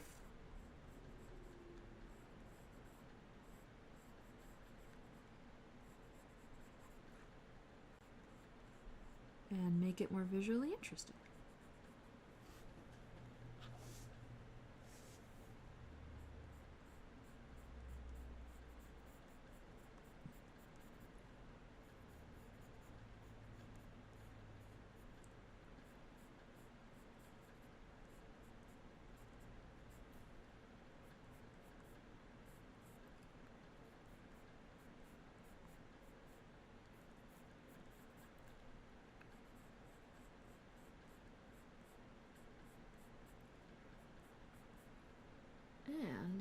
it's also helping her highlights really stand out, these highlighted areas of her hair,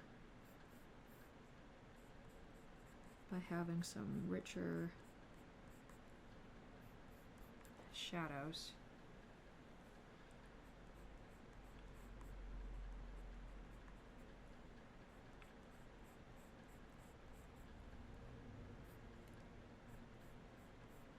Hair is very fun for me to draw. It's one of the reasons why actually I like to, well, many reasons why I like to draw animal portraits, actually. I love drawing animals.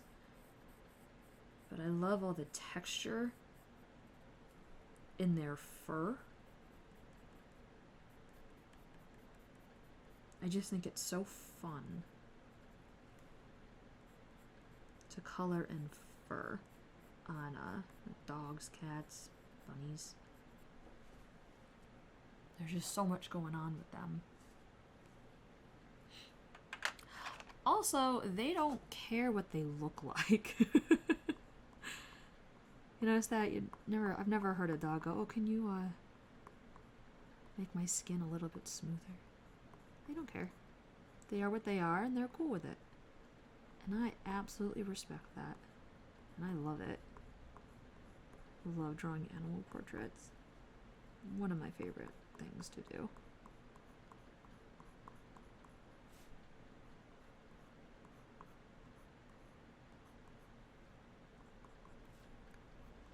I am using the white now, though, to, you know, this is where I'm emphasizing the highlight, getting that hair texture down.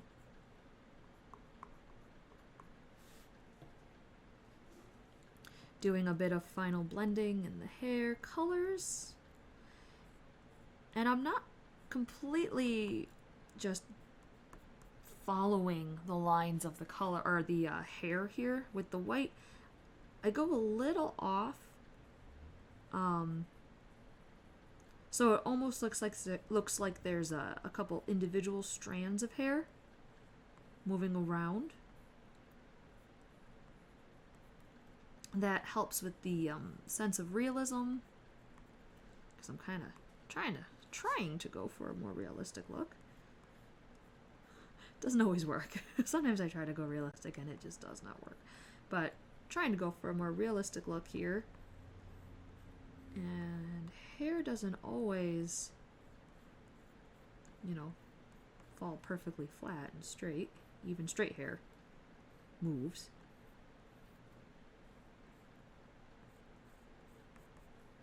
So I'm having a bit of fun with it.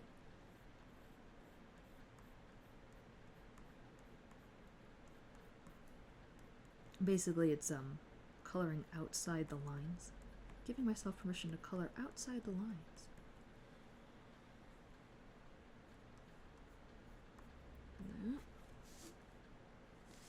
Let's see. Some of those ends. Make them more fun. There you go.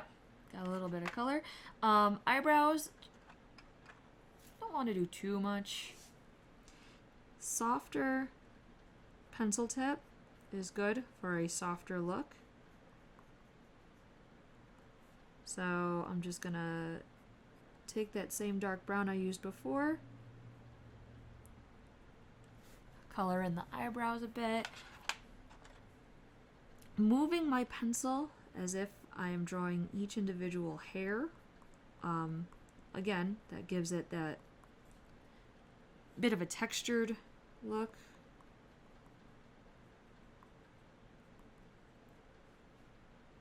Go over here.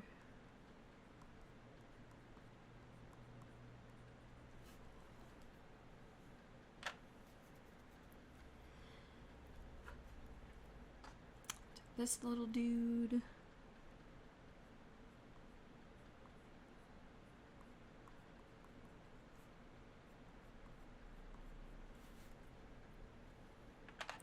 And I like to do the same, like, colored things, like the hair and the eyebrows at the same time, instead of just doing the eyebrows the same time as I did the face. Because then I I have to keep track of what colors I use. And sometimes, you know, I've already moved on in my mind to the next thing. And then it's difficult to go back and go, what color did I use? What did I do? I don't remember. I've already moved on. There. Just pushing some shadow looks here.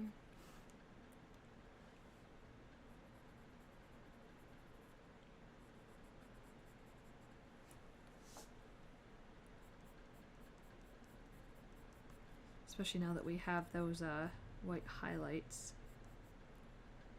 Can push the shadows a bit more.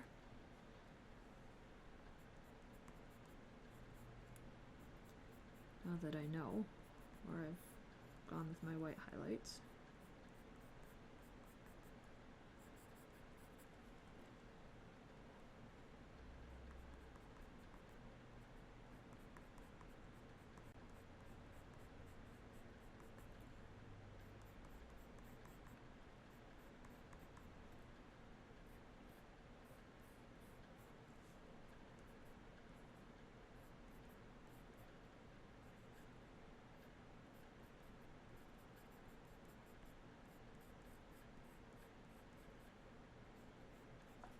Go.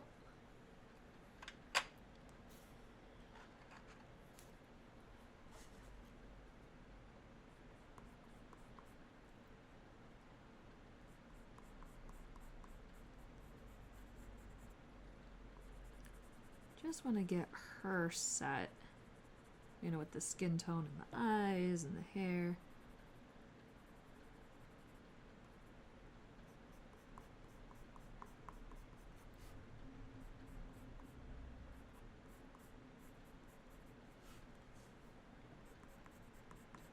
I go around and around a bit, just making sure I get some nice variations in color. Emphasize my shadows.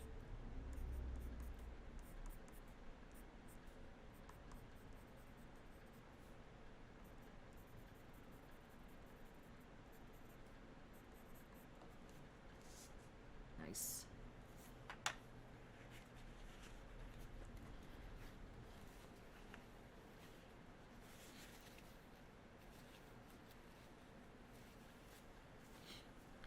Alright, so we have skin, eyes, lips, hair. For this hood, I wanted to stick basically with the colors that I've already used in the markers. So here I went with brown and or a blue underpainting and then, you know, brown on top. So they were almost a contrast color scheme that I was using. With the hood, I'm gonna go straight. I'm gonna go straight with the colors that I've already used. I've used purple and a lighter gray, which has blended to make, you know, more of a look of a lighter purple. So I'm gonna actually take my violet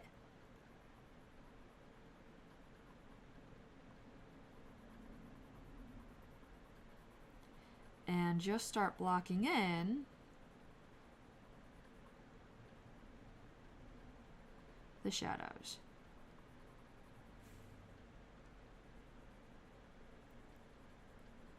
Again, aware of my numerous leaves that I've done to myself, basically.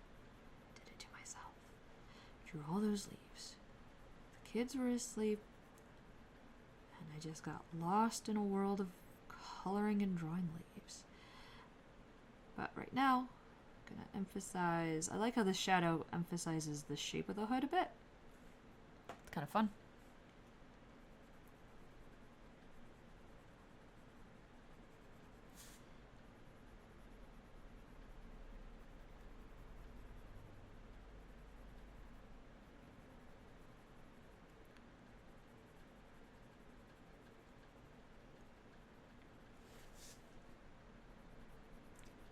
Just following the lines of the material.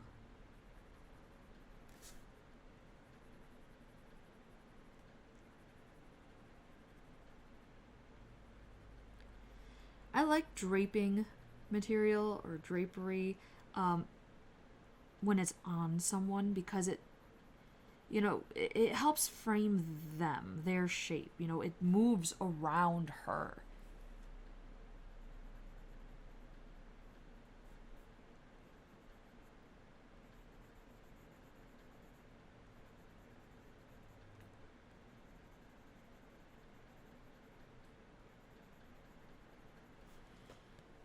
Still trying to be aware of where my light is coming from, which will affect where I put my shadows.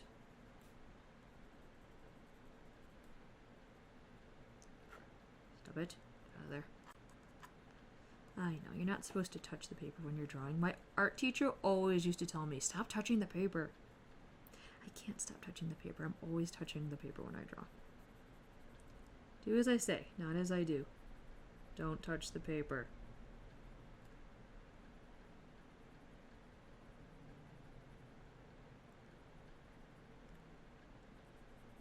My mom used to say that when she was teaching me how to drive. Do as I say, not as I do. That woman has a lead foot.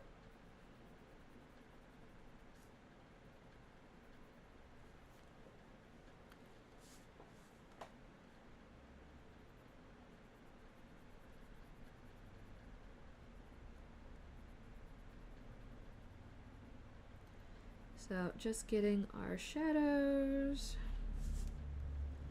with this nice rich violet.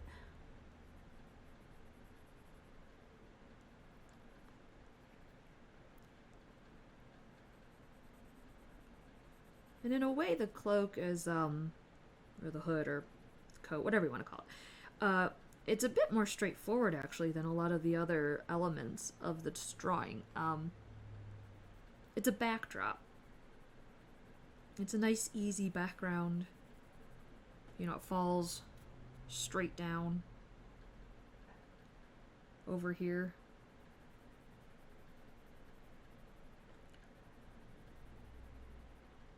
It doesn't have all of the texture that hair has, you know, all those separate individual lines. So it's a bit more straightforward. But that's kind of something you want with a busier composition. Sometimes you want certain areas where the image is a bit more straightforward. It gives the eye a place to rest.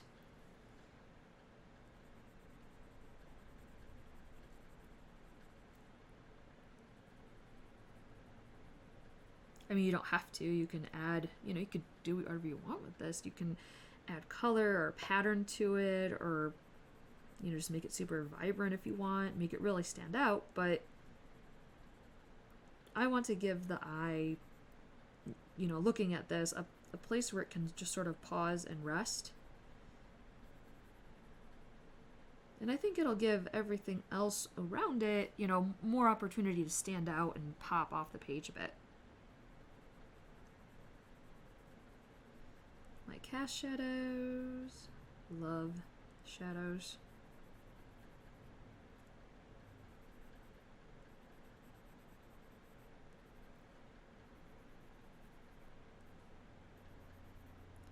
Let's make sure I get them in there. Go back to this. Yeah, I'm jumping around a little bit.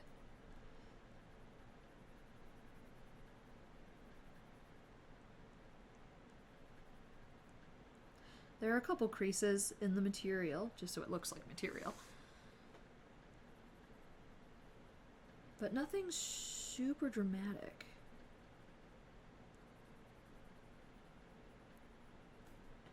It almost makes me think of,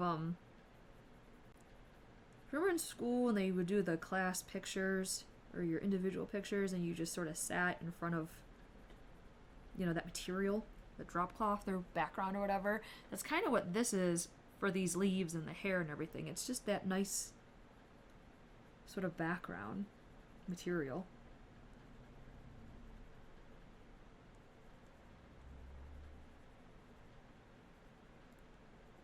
And then you go back years later and you look at yourself and go, what on earth was happening with my hair?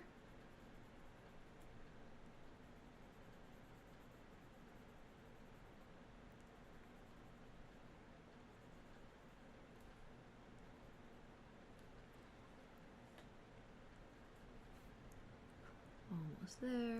Look at that. Spot a thing. I know. Don't touch the paper.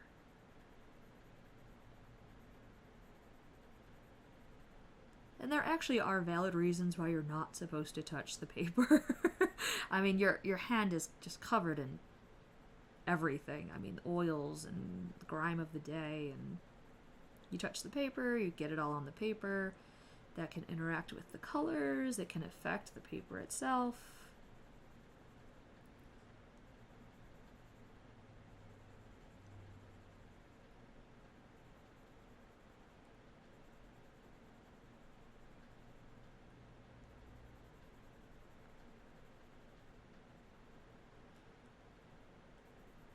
Almost there.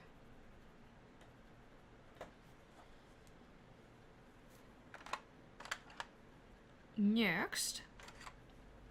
So we have the underpainting, we have that first violet, we have the dark, and now here's my medium. And again, I'm just going a bit more straightforward with this, with the hood. I'm just using a lighter shade of purple here.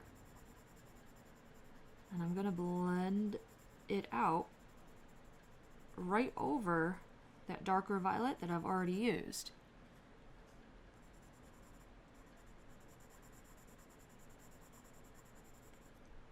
We have a lot going on with all these other colors, and you know, the leaves are pretty busy. It's okay to go a little straightforward with this backdrop.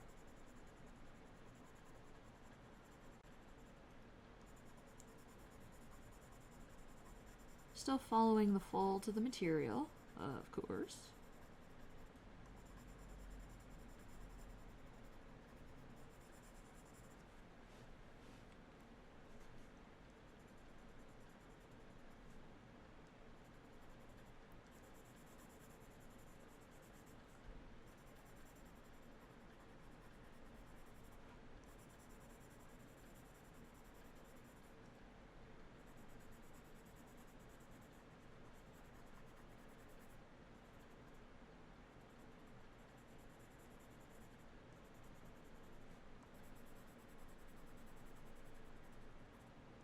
Go.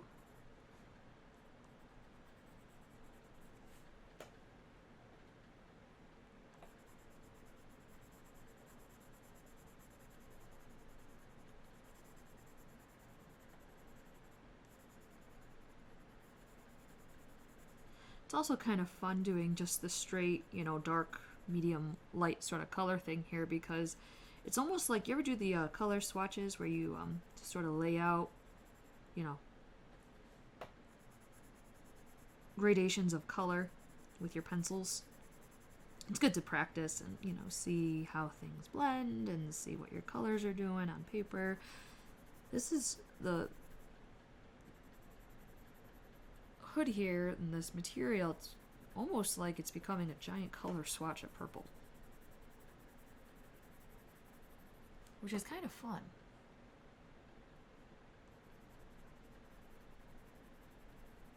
Again, there's nothing wrong with a little simplicity in an ocean of busyness.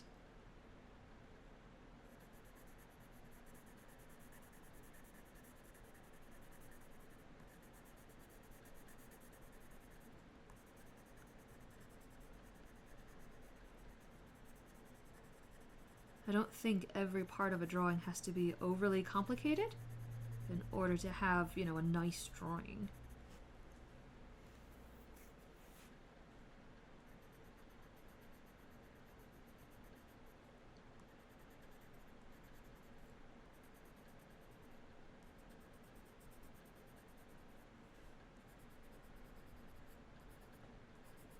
Still not going all the way, you know, over every section, because I want to leave room for a lighter color. I've got my dark, I'm doing the medium right now, I want to leave room for the light.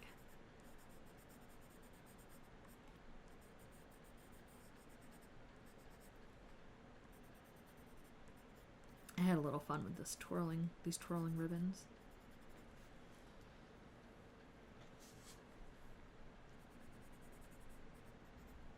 Think about it. These could have been a totally different color from the hood. I just thought of that. But it's too late now. I've already committed. Next time. Next time. Or you can do it. Color that with a different color.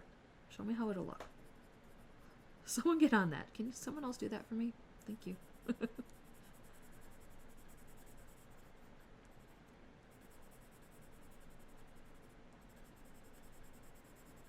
And doing a bit of blending and just sort of moving still with the folds of the material.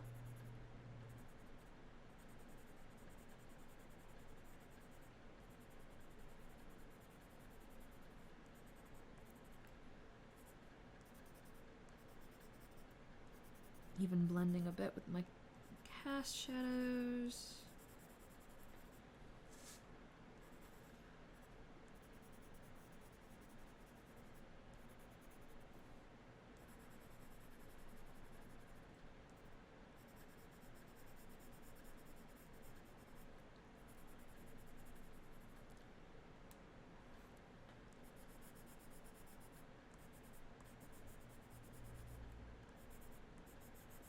Back with that.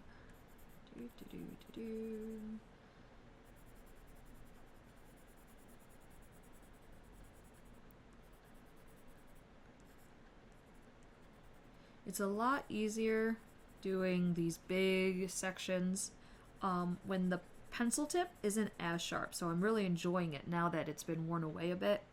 It's a bit flatter on one side. Makes for a lot softer sort of gradation and transition when I'm coloring in with it.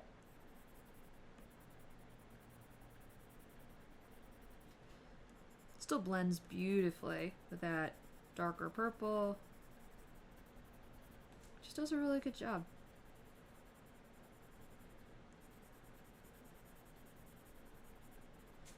There we go.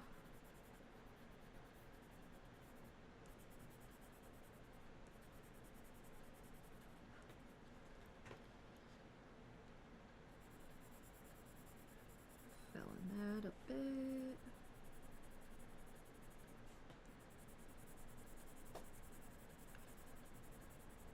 This is more in shadow, so I'm gonna go back. It's easier to go back and add color than subtract color, take away color. So that's why I try to do the gentle application, especially at first. It's just a lot easier when I'm layering my colors and blending my colors on the paper.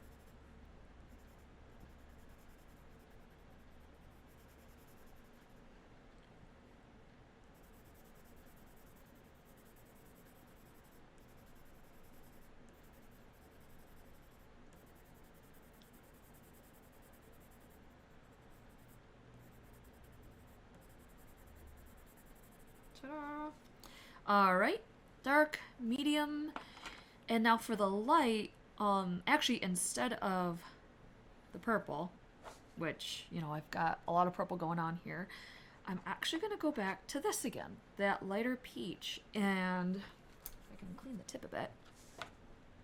I'm gonna blend that. You see how it blends with the other colors and the gray underneath? So I'm still sticking with my dark, medium, light, and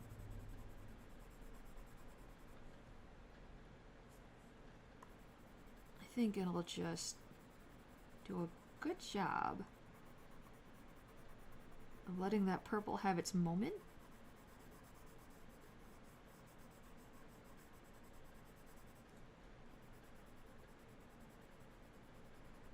Keeping that soft warmth of the warm gray that I put in the underpainting.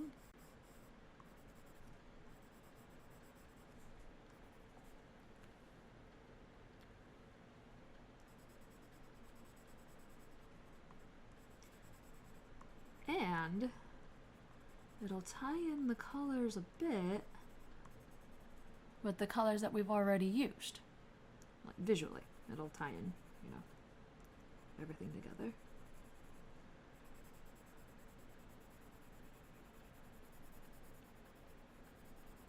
And it blends fairly nicely with that medium tone purple that we used. Here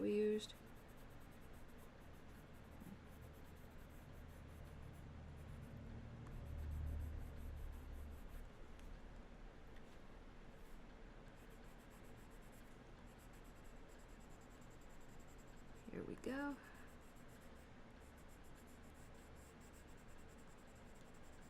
Letting the underdrawing be my guide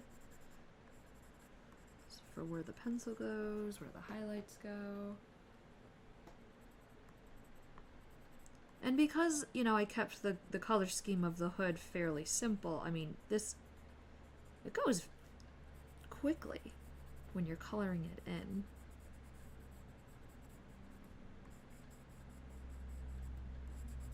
And you're keeping your colors simple. Which is fine, because, you know, then you also have the super complexities of skin and hair, which take quite a bit more time. There we go. It's just soft, straightforward. Nothing wrong with that.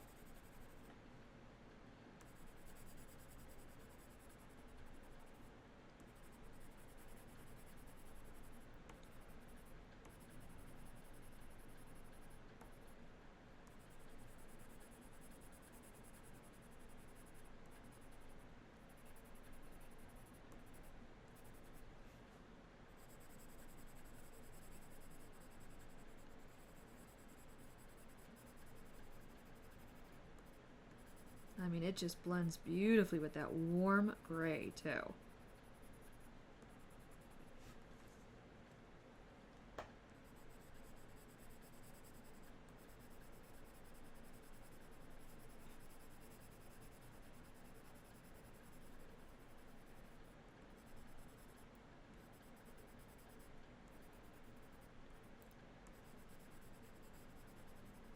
I love when the underpainting just meshes well with the colors over it. I love when it all just sort of comes together, plays nicely.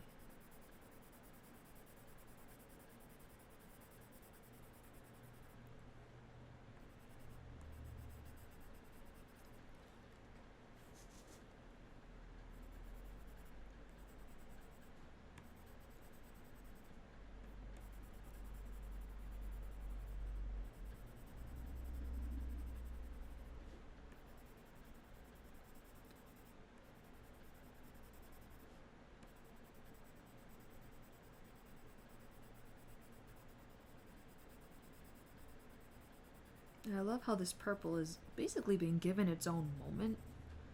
Now, lots of other colors, you know, blending together. I'm doing a lot of stuff. But right now I'm letting the purple just sort of have its moment with just a little bit of highlight. It's kind of nice.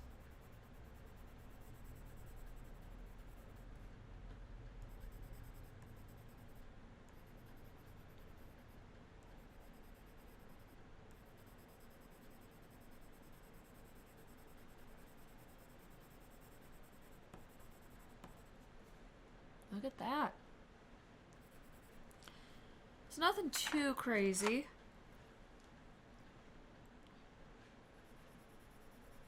Go back a little bit with that medium tone. Remember, you can always go in cycles, go back.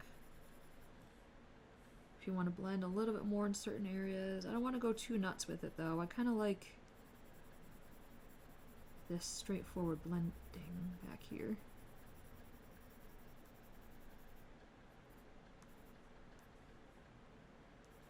I could totally rethink this like overnight and go, oh, I don't like that at all, and then, you know, push it a little bit darker. But again, that's why, you know, I go light at first. I go a little more gentle with my color application.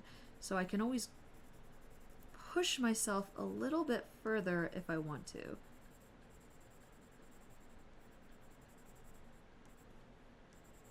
I give myself a bit of a wiggle room. If I want to tweak colors or adjust something a little bit.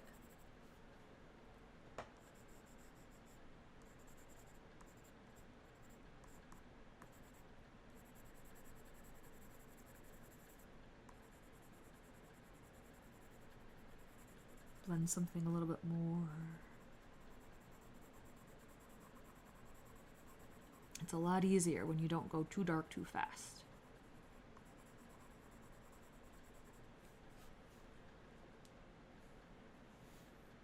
All right. I think that's where I'm gonna stop for now. Thanks for stopping by the studio and joining me today, and I will see you next time.